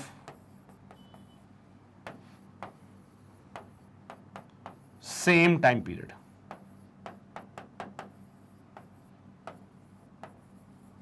due to which they have same time period, जिसके कारण दोनों का टाइम पीरियड सेम होगा। अगर ये पार्टिकल है जिसका मास m1 है, ये पार्टिकल है जिसका मास m2 है, ये r1 रेडियस में घूम रहा है, ये पूरा r2 रेडियस में घूम रहा है।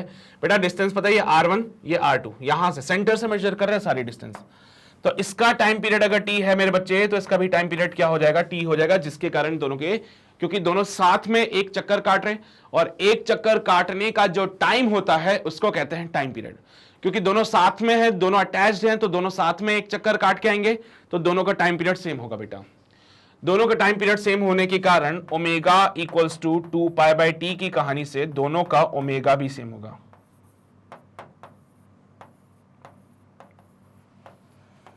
फॉर बोथ पार्टिकल्स, दोनों पार्टिकल्स के लिए ओमेगा की वैल्यू भी सेम होने वाली है। हाँ, दोनों की एंगुलर वेलोसिटी भी सेम होगी, तो दोनों की एंगुलर वेलोसिटी भी सेम होगी। तो क्या सर इनकी लीनियर स्पीड सेम होगी क्या? इनकी लीनियर स्पीड सेम होगी क्या? बिल्कुल भी नहीं, क्योंकि साहब v equals to omega r के हिसाब से ओमेगा दोनों के लिए सेम है, तो v प्रोपोर्शनल टू r। भाई साहब जिसका रेडियस ज्यादा उसका v भी ज्यादा। यहां पे r2 की बात करें तो ये है हमारा r2 यहां से लेके यहां तक, r1 की बात करें तो ये है हमारा r1 इतने से बात। भाई R2 बड़ा है R1 से तो V2 भी बड़ा होगा V1 से, तो R2 बड़ा है R1 से जिसके कारण V2 भी बड़ा होगा V1 से। ये सारी ज्ञान की बात है बेटा, आपके काम आएगी, नोट कर लीजिए इसको, पहले ये नोट कर लो, वो क्वेश्चन आराम से हो जाएगा तुम लोगों से। यहां पे कैपिटल T बोले तो टाइम पीरियड, यहां पे कैपिटल T बोले तो टाइम पीरियड, कैपिटल T बोले तो टाइम पीरियड, ठीक है।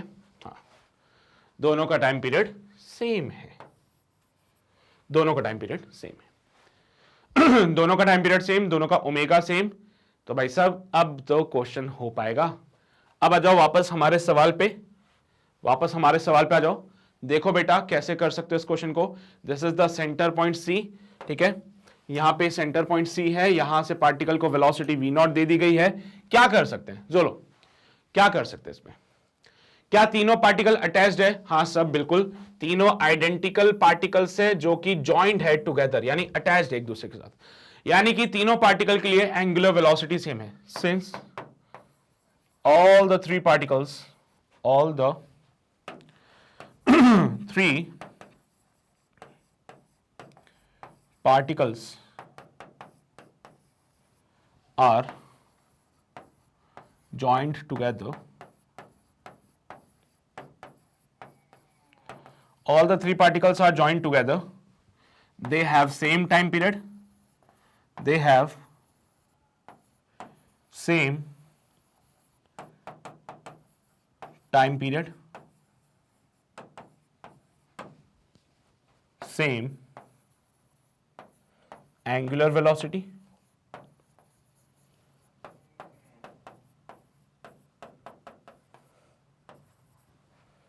सेम टाइम पीरियड होगा, सेम एंगुलर वेलोसिटी होगी।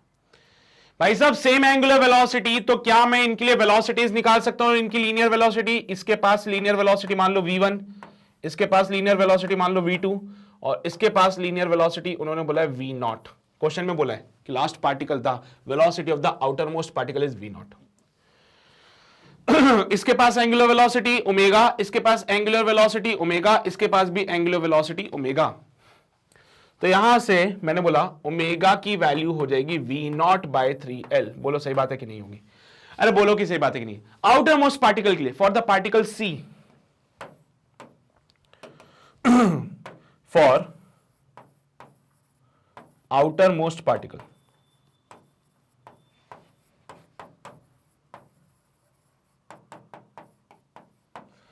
v not is equals to omega into r. भाई ये r कितना हो जाएगा यहां पे? 3l के जितना, तो यहां पे लिखते 3l, तो ओमेगा की वैल्यू हो जाएगी v नॉट डिवाइडेड बाय 3। अब मैं बात करूंगा पहले पार्टिकल के बारे में, दूसरे के बारे में, तीसरे के बारे में हम कर चुके हैं, पार्टिकल 3। मैं चाहता हूं कि ऐसे ही आप एक बार v1 और v2 को निकालें। एक बार v1 v2 आ गया तो इनके बीच में लगने वाला फोर्स भी ऑटोमेटिकली आएगा। देखो भाई क्या आंसर आता है। क्लियर रही यार? सेकंड पार्टिकल के लिए भी फर्स्ट पार्टिकल के लिए भी मेहनत करनी पड़ेगी। तो चलिए भाई let's solve for the second particle. For second particle, second particle के लिए जब हम बात करें तो यार उसके लिए जो रेडियस होगा r2, क्या वो 2l हो जाएगा? रेडियस जो हो जाएगा r2 that will be equals to 2l। इसकी स्पीड v2 निकालनी है मुझे, और इसके लिए जो एंगुलर वेलोसिटी होगी वो तो again v not bye 3l के बराबर ही है। भाई ओमेगा के साथ कोई भेदभाव नहीं है, तीनों पार्टिकल हैं तो तीनों पार्टिकल के लिए ओमेगा की वैल्यू सेम ही रहेगी, यहां कोई हम भेदभाव नहीं करेंगे बिल्कुल भी, ठीक है। अच्छा जी, तो भाई वही कहानी, v2 is equals to omega times of r2, तो v2 is equals to omega omega omega omega into r2 की जगह पे मैं लिखता हूं 2l, और यहां पे अपॉन में 3l चल रही थी खाली। भाई वही l से l मर जाएगा, it will B 2 times of omega by 3, ठीक है। It's v2। ओह सॉरी, क्या कर रहा हूं मैं, क्या कर रहा हूं मैं? ये ओमेगा की जगह पे लिखेंगे we not bye 3L into R2 की जगह 2L, it's 2V0 by 3. Similarly for the first particle,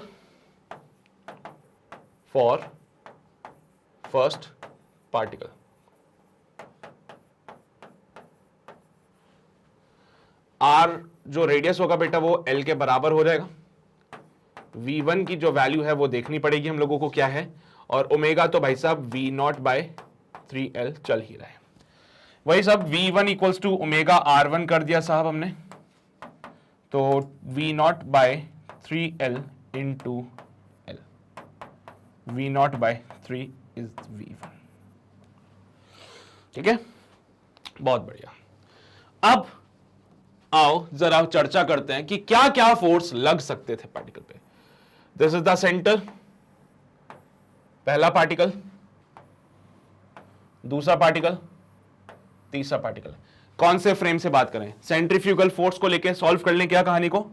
मैं यहां पे बात कर रहा हूं नॉन इनर्शियल फ्रेम की. तो देखो भाई, सबसे पहले क्या ये पहला पार्टिकल था? हां सर. क्या ये दूसरा पार्टिकल था? हां सर. क्या ये तीसरा पार्टिकल था? हां सर. मैं यहां पे नॉन इनर्शियल फ्रेम को लेके सॉल्व करना चाहता हूं, तो यहां पे इस पार्टिकल पे लगाया मैंने एक centrifugal force mv0 square bye r का. यहां पे टेंशन की जो वैल्यू थी उन्होंने बोला था कितनी है, मैं एक बार चेक कर लेता हूं. टेंशन क्या बोला था उन्होंने इसमें? T3.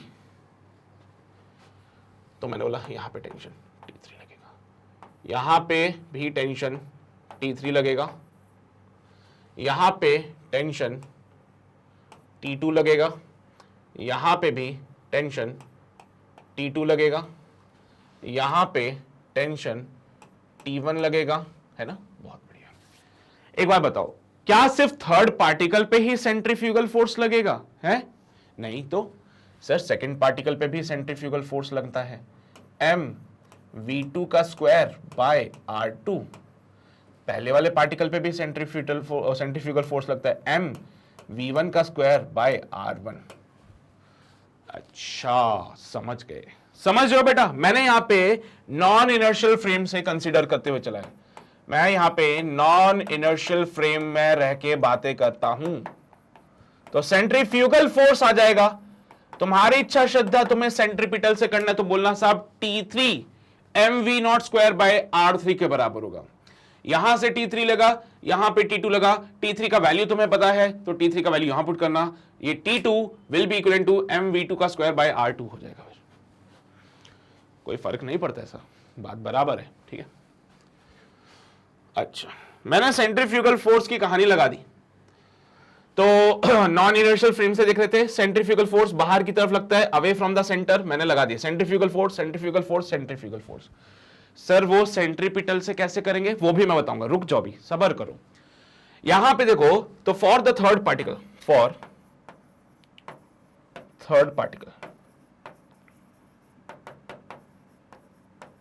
तीसरे पार्टिकल के लिए बात करें तो I think T3 will be equals to mv0 square by r3. बेटा r3 हमारा आई थिंक ये लेंथ कितनी? L, ये लेंथ L और ये भी लेंथ L. तो L plus L plus L will be 3L, है ना. सो T3 mv0 का स्क्वायर बाय 3L. एक वैल्यू मुझे मिल गई यहां से. सेकेंड केस जो सॉल्व करेंगे फॉर पार्टिकल सेकेंड पार्टिकल.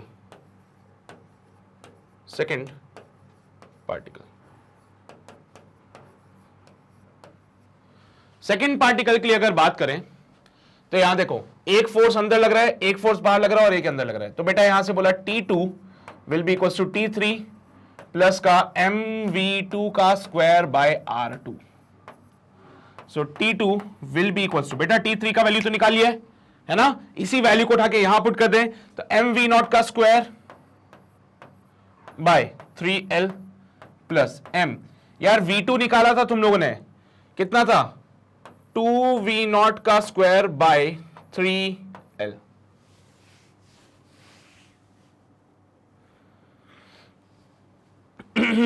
बोलो तो 2v0 का स्क्वायर बाय 3, ये अरे यही था क्या? 2v0 का बाय 3. ओह, उल्टा लिख दिया मैंने. V2 जो आया था यहां पे R2 की जगह तो 2L कर देता हूं, और V2 आया था 2V0/3 का होल स्क्वायर। देख लो भाई, मेरे पे भरोसे, V2 इक्वल्स टू 2V0/3 है ना, V2 equals to 2V0/3। So T2 का जो वैल्यू बनेगा it will be your mV0 का स्क्वायर बाय 3L प्लस का m/2L इंटू 4V0 का स्क्वायर बाय 9। बाई 2 से वो 2 टाइम्स कैंसल आउट हो जाएगा, ठीक है। और जब हम इसको फर्दर सॉल्व करेंगे, सो T2 का जो वैल्यू आने वाला है it will be equal to mV0 का square bye 3L plus 2mV0 का स्क्वायर, 2mV0 का स्क्वायर डिवाइड बाय 9। एलसीएम तो खैर 9 ही आएगा, तो यहाँ पे 9 और 3mV0 का स्क्वायर प्लस 2mV0 का स्क्वायर। सो T2 का जो वैल्यू आएगा इट विल बी और 5mV0 का स्क्वायर बाय 9। T2 का वैल्यू आएगा 5mV0 का स्क्वायर बाय 9। अच्छा, L को भूल गए ना साथ में, ओहो, सो ये T2 का वैल्यू मिल गया। सिमिलरली अगर हम फर्स्ट पार्टिकल पे जाते हैं तो for the first particle, for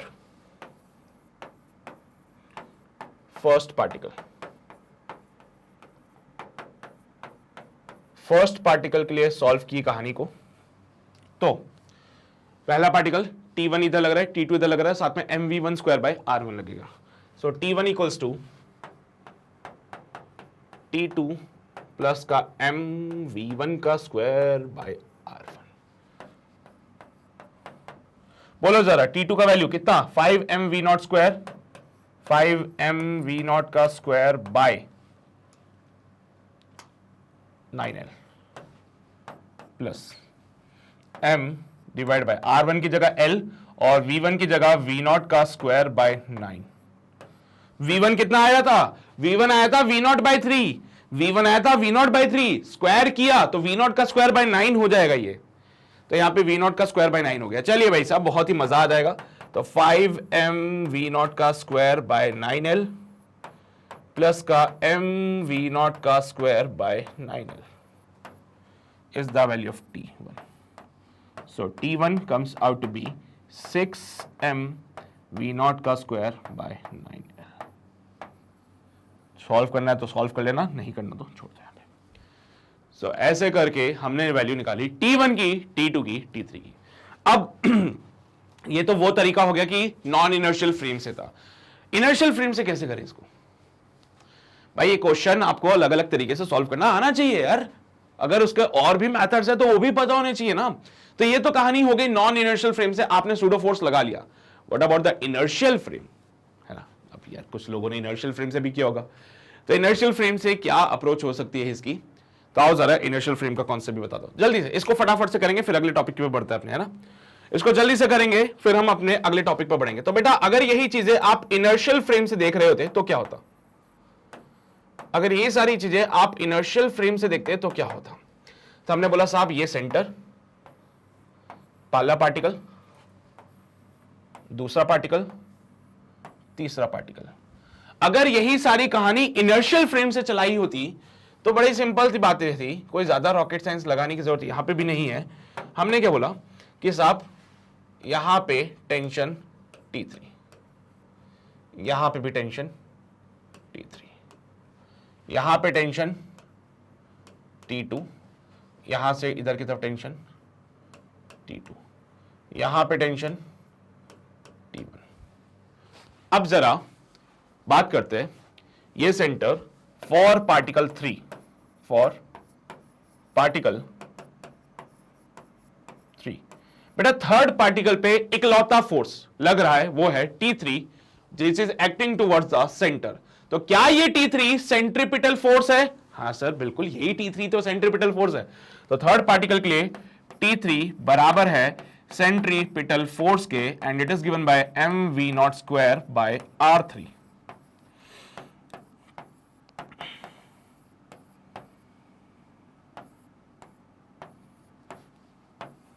क्या सेम आंसर आया? बिल्कुल आया सर। क्या सेम आंसर आया? बिल्कुल आया। सेकेंड पार्टिकल के लिए अगर मैं कहानी को सॉल्व करूं तो फॉर सेकेंड पार्टिकल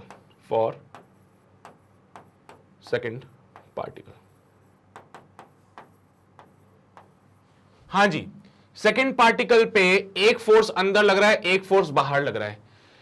तो सेंट्रीपिटल फोर्स वो फोर्स है जो सेंटर की तरफ लगता है। तो एक बात बताओ, इस पार्टिकल पे नेट फोर्स इधर लगना चाहिए क्या? हाँ सर बिल्कुल, इस पार्टिकल पे नेट फोर्स इधर, और जो नेट फोर्स अंदर की तरफ लगेगा वही हमारा सेंट्रीपिटल होगा। तो सेकेंड पार्टिकल पे जो नेट फोर्स लगेगा टुवर्ड्स द सेंटर वही सेंट्रीपिटल होगा। तो net force towards the center is T2 minus का T3 should be equals to m v2 का स्क्वायर बाय r2। जरा T3 को उधर भेज के देखो, क्या सेम आंसर मिलेगा फिर से? बिल्कुल मिलेगा sir. So T2 equals to m by 12 into कितना 4v0 का स्क्वायर बाय 2/3 था ना 9 प्लस का बेटा T3 mv0 का स्क्वायर बाय 3 है। क्या सेम कहानी बन रही है क्या? बिल्कुल सेम कहानी बन रही है। T2 का वैल्यू फिर से कितना हो जाएगा 2mv0 का स्क्वायर बाय 9l प्लस का mv0 का स्क्वायर बाय 3l। यार इसको सॉल्व करोगे तो 5mv0 का स्क्वायर 5mv0 का स्क्वायर बाय 9l। ठीक है, तो ये वाली कहानी। पहले भी यही आंसर आ रहा था शायद, देखो तो क्या पहले भी यही आंसर आ रहा था 5mv0 का स्क्वायर बाय 9l। बेटा पहले वाले पार्टिकल पे आओ जरा, पहले वाले पार्टिकल को देखते हैं। For third particle, for first particle.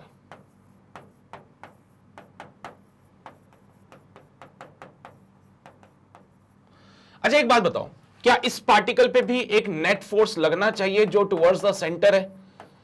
तो net force towards the centre कौन सा होगा? T1 minus T2। भैया ये अलग जा रहा है ना, हम तो चाहते हैं अंदर की तरफ फोर्स लगे, लेकिन ये बाहर की तरफ लग रहा है, इसलिए यहां पे बोला नेट फोर्स, यही हमारा सेंट्रीपिटल फोर्स होगा।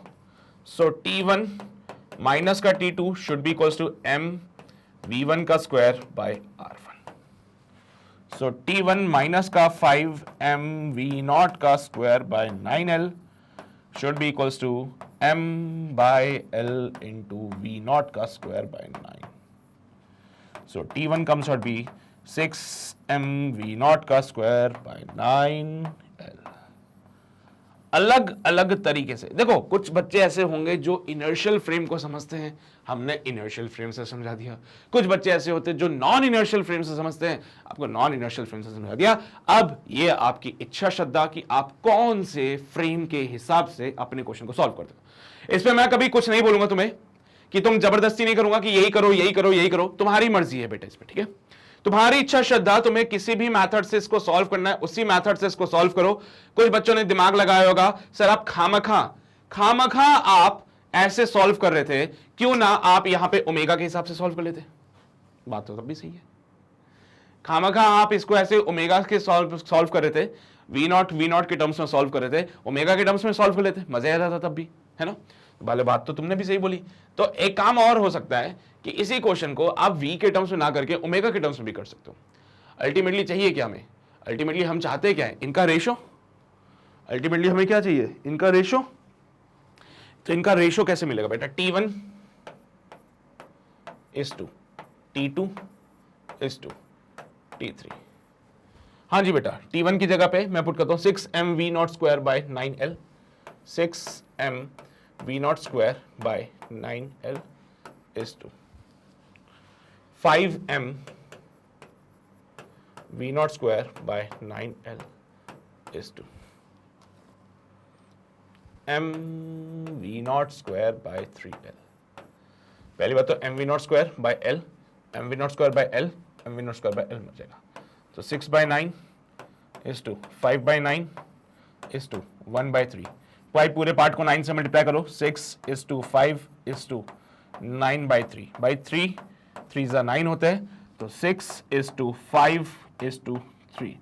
This is the ratio, this is the final answer. ठीक है, तो यही आपका फाइनल आंसर होगा। 6 is to 5 is to 3, 6 is to 5 is to 3, 6 is to 5 is to 3। लो भाई 3 is to 5 is to 6 आ रहा है हमारे पास। ठीक है ना यार, उन्होंने क्या बोला कि आप रेशियो निकाल रहे हो, तो आपने क्या किया, T1:T2:T3 का दिया, उन्होंने रेशियो दे रखा है T3:T2:1। कोई बात नहीं बेटा, चलता है, अरे चलेगा, गुस्सा नहीं करते। आपने T1:T2:T3 बोल दिया, वो आपसे मांग रहे T3:T2:T1, तो कोई बात नहीं ना, कोई बात नहीं। हमारा आंसर तो दिख रहा है 3 5 6 वाला, दिख रहा है ऑप्शन 3 5 6 वाला ऑप्शन, हाँ साहब दिख रहा है, वही तो आंसर है बेटा। So this is all about this question. एक ही क्वेश्चन को करने के अनेकों तरीके होते हैं, वो तरीके बस आपको पता होने चाहिए। तो इसको छापो जल्दी से, फिर हम आगे बढ़ते हैं। किया नोट सभी ने? पक्का? सच में? झूठ तो नहीं बोले? अच्छे, आगे आओ बेटा, यहां पे आओ। हमने क्या किया, वेलोसिटी, देखो ये बताना भी जरूरी था आपको, है ना। ये वेलोसिटी वाला कॉन्सेप्ट अगर मैं आपको नहीं बताता, ओमेगा वाली कहानी बोलता जाता, तो वो भी जरूरी है कि ओमेगा क्या पता चले कि भाई ओमेगा सेम होता है कि नहीं होता है। और ओमेगा अगर सेम होगा तो सबके लिए आप वेलोसिटी निकाल सकते हो, वो तरीका भी हमें पता होना चाहिए। बाकी तो आपकी मर्जी है भाई, मैं नहीं रोकता हूं। इनर्शियल नॉन इनर्शियल फ्रेम से भी सॉल्व कर सकते हो, इनर्शियल फ्रेम से भी सॉल्व कर सकते हो, कोई आपत्ति नहीं इसमें। सॉल्व करो, सॉल्व करो, सॉल्व करो, सॉल्व करो, सॉल्व करो। छाप लिया सभी ने? ओके, चलिए भाई यहां पे आएंगे। T1 की वैल्यू हमने निकाल ली, हो गया। फिर अगला केस ये है कि भाई इसी चीज को इनर्शियल फ्रेम से कैसे कर सकते थे।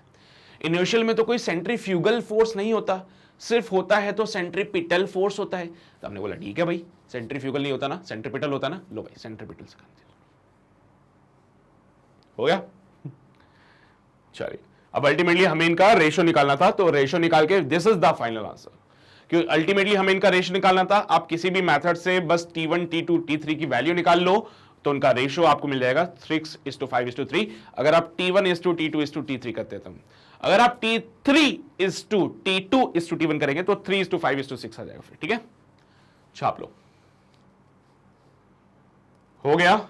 कर लिया नोट सभी ने? पक्का? चलिए भाई, फिर ये ज्ञान की बात ये लिख लेना यार, ये तो काम की बात है। सवाल तभी होगा जब ऐसी चीजें समझ आओगे। तो किया नोट?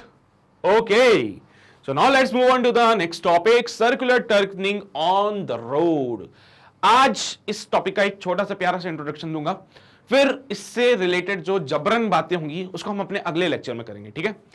तो भाई circular turning on the road, देखो भाई तुम भी जानते हो, हम भी जानते हैं, हमारे शहरों में बहुत सारे चौराहे हैं। जानते हो चौराहा क्या होता है? हाँ, अरे ऐसी ऐसी चीजें देखिए तुमने। मैं ऊपर वाला व्यू बनाता हूं, ऐसा देखा तुमने, एक सड़क यहां से आती है, फिर एक सड़क इधर चल जाती है, फिर इधर, फिर इधर, फिर इधर। इसको चौराहा कहते हैं ना, गाड़ी यहां से आती है घूम के। तो भाई जब आप इस चौराहे पे घूमते हो तो बेसिकली आप क्या कर रहे हो? सर हम एक सर्कुलर मोशन कर रहे हैं। हाँ, तो भाई साहब जब आप इस चौराहे पे घूम रहे हो तो आप क्या कर रहे हो? सर्कुलर मोशन कर रहे हो। तो भाई यहीं पे इस सर्कुलर मोशन में कौन कौन से फोर्स लगते हैं, कौन कौन से फोर्स ऐसे हैं जो आपके सर्कुलर मोशन को सक्सेसफुल बनाते हैं और आपको गिरने से बचाते हैं, आपको घूमते घूमते बाहर जाने से रोक लेते हैं। इन सारी चीजों पे आज हम चर्चा करेंगे। तुम ये बात बहुत अच्छे से समझते हो, बहुत अच्छे से जानते भी हो कि जब भी कोई पार्टिकल सर्कुलर मोशन करता है तो उसके सर्कुलर मोशन में हमारे पास दो टाइप के फोर्स आते हैं। पहला फोर्स ऐसा, देखो सेंट्रीफ्यूगल को छोड़ दो, भी सूडो फोर्स साइड में रख दो बिल्कुल। पहला फोर्स होता है जो उसकी स्पीड के लिए जिम्मेदार होता है, जिसको कहते हैं टेंजेंशियल फोर्स। सेकंड होता है सेंट्रीपिटल फोर्स, जो कि उसकी डायरेक्शन को चेंज करने के लिए जिम्मेवार है। तो जब भी हम यहां पे सर्कुलर टर्निंग ऑन रोड की बात करेंगे तो हम देखना चाहते हैं कि भाई while moving on the circular road, while moving on circular road, what forces are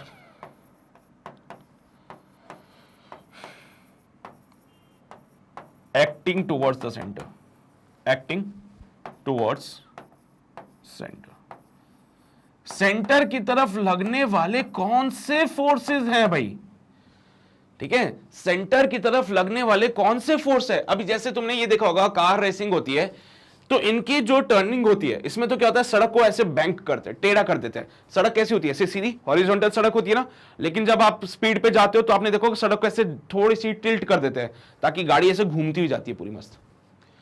तो यहां पे कौन से फोर्सेस हैं जो टुवर्ड्स द सेंटर लग रहे हैं, यानी कौन से फोर्सेस हैं जो सेंट्रीपिटल फोर्स का काम कर रहे हैं। कौन से फोर्सेस हैं जो कि यहां पे सेंट्रीपिटल फोर्स का काम कर रहे हैं? तो आज हम उन सारे फोर्सेस के बारे में चर्चा करने की कोशिश करेंगे, जितना हो पाएगा उतना बेस्ट है, नहीं तो अगले लेक्चर में करेंगे उसको फिर। अच्छा, सेंट्रीपिटल फोर्स कौन कौन परफॉर्म कर सकता है, मतलब कौन है यहां पे, तो कौन कौन से फोर्सेस यहां पे सेंट्रीपिटल फोर्स का काम कर सकते हैं वो आज हम चर्चा करेंगे।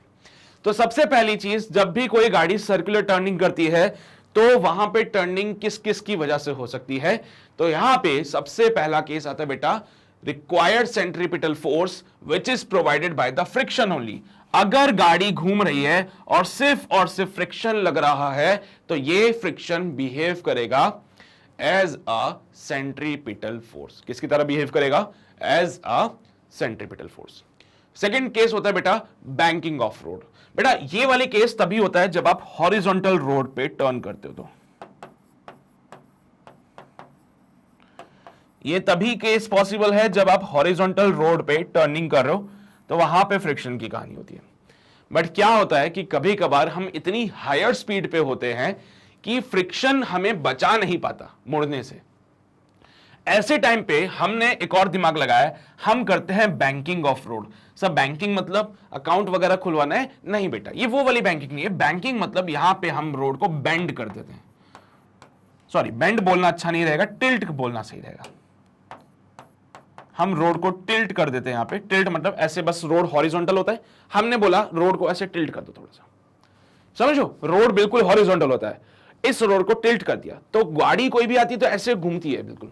तुमने हाईवेज को भी देखा होगा, जब आप हायर स्पीड पे चलते हो, जब हाईवे पे जाते हैं लोग यूजुअली कितनी 100 किलोमीटर पर आवर की स्पीड पे चलते हैं ऑन एन एवरेज, तो उस हायर स्पीड पे आपने देखा होगा हाईवे को ऐसे सीधा सीधा नहीं मोड़ते, थोड़ा सा मोड़ के ऐसे टिल्ट कर देते, हाईवे को भी टिल्ट करके फिर मोड़ते हैं, है ना, जैसा कि यहां पे हो रहा है। इस टाइप से हाईवेज को भी थोड़ा सा टिल्ट किया जाता है सो दैट हायर स्पीड पे जब गाड़ी मुड़ती है ना तो वो सेफ टर्निंग कर सके।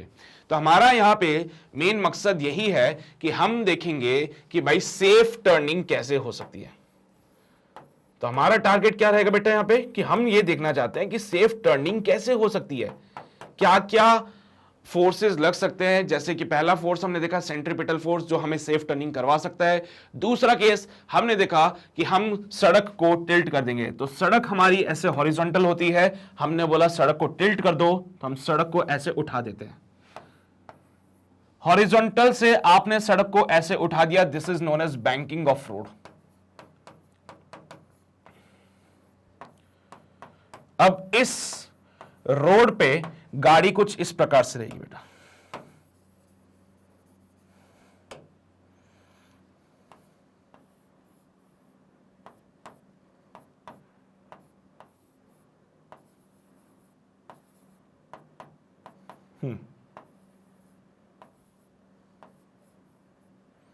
यहां पे गाड़ी कुछ इस प्रकार से रहेगी बेटा, है ना। तो आपने क्या किया, सड़क को ही टिल्ट कर दिया साहब हमने, और सड़क को टिल्ट करते गाड़ी ऐसे रहती है। तो इस केस में क्या क्या फोर्सेस लगते हैं बेटा पता है? यहां पे साहब नॉर्मल लगता है कुछ, हाँ नॉर्मल आएगा यहां पे कुछ, ये नॉर्मल होता है। mg नीचे की तरफ लगता है ना। बाकी तो तुम्हें भी पता है कहानी, अभी सारी सीक्रेट यही रिवील कर दूंगा तो मजा नहीं आएगा, है ना। हाँ स्पॉइलर नहीं देना चाहता हूं मैं तुम लोगों को। अच्छा यहां पे थोड़ा सा स्पॉइलर सुन लो। यहां पे सड़क को बैंकिंग नहीं किया, बल्कि हमने सड़क को क्या किया, टिल्ट कर दिया है। तो हमारी सड़क आज भी वैसी ही है, बस वो कुछ ऐसी हो जाती है। गाड़ी को ऊपर से देखो तो गाड़ी ऐसे जा रही है and it is moving along the circular path. While moving along the circular path क्या होता है, गाड़ी बाहर जाना चाहती है, लेकिन there is a frictional force acting towards the center, जो कि इस गाड़ी को बाहर जाने से रोकती है। ये हॉरिजॉन्टल रोड पे ही होता है। जैसे अपने शहरों में चौराहे बने होते हैं, वो ही बिल्कुल हॉरिजॉन्टल होते हैं, वहां पे बैंकिंग नहीं करते, है ना। अरे ऐसा तो नहीं देखा ना तुम्हारे शहर में, तो नहीं ऐसा ये पता चले सर एक जगह पे चौराहा ऐसा है जहां पे सड़क की बैंकिंग कर दिया है, ताकि कोई चौराहे को स्पीड में क्रॉस करे तो बढ़िया एकदम कट मार के जाए, है ना। नहीं होता ना, चौराहे को बिल्कुल हॉरिजॉन्टल रखा जाता है, वहां बैंकिंग नहीं करते। लेकिन हाईवेज पे बैंकिंग किया जाता है so that car safe turn कर सके at the higher speed also.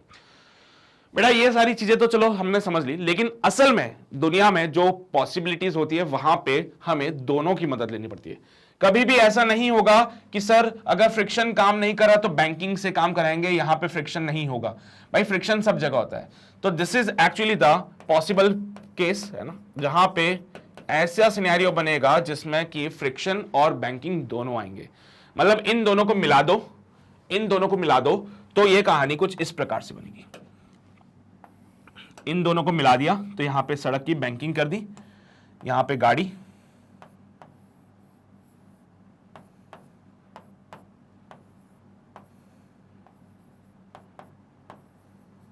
ठीक है।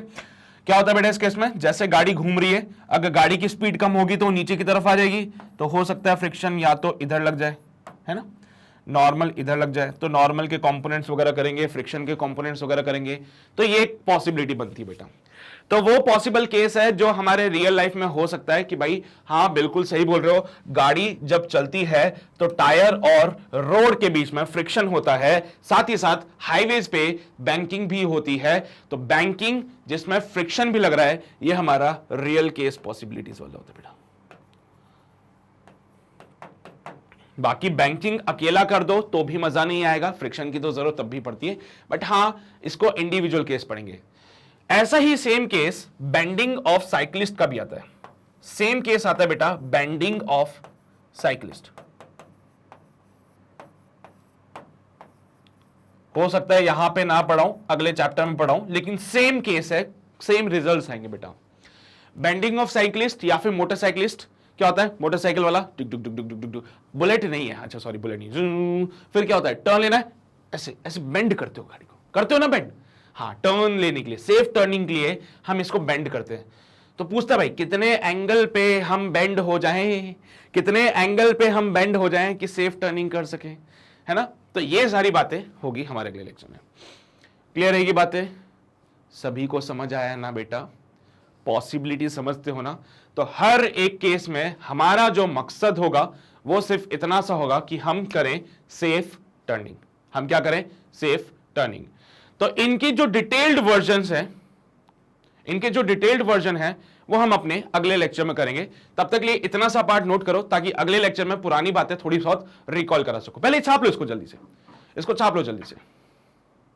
किया नोट सभी ने, पक्का समझते हो ना। सर्कुलर टर्निंग करने के लिए भी हमें सेंट्रीपिटल फोर्स की जरूरत पड़ेगी, और वो सेंट्रीपिटल फोर्स हमारे पास 3 डिफरेंट केसेस में अलग अलग तरीके से मिलने वाला है।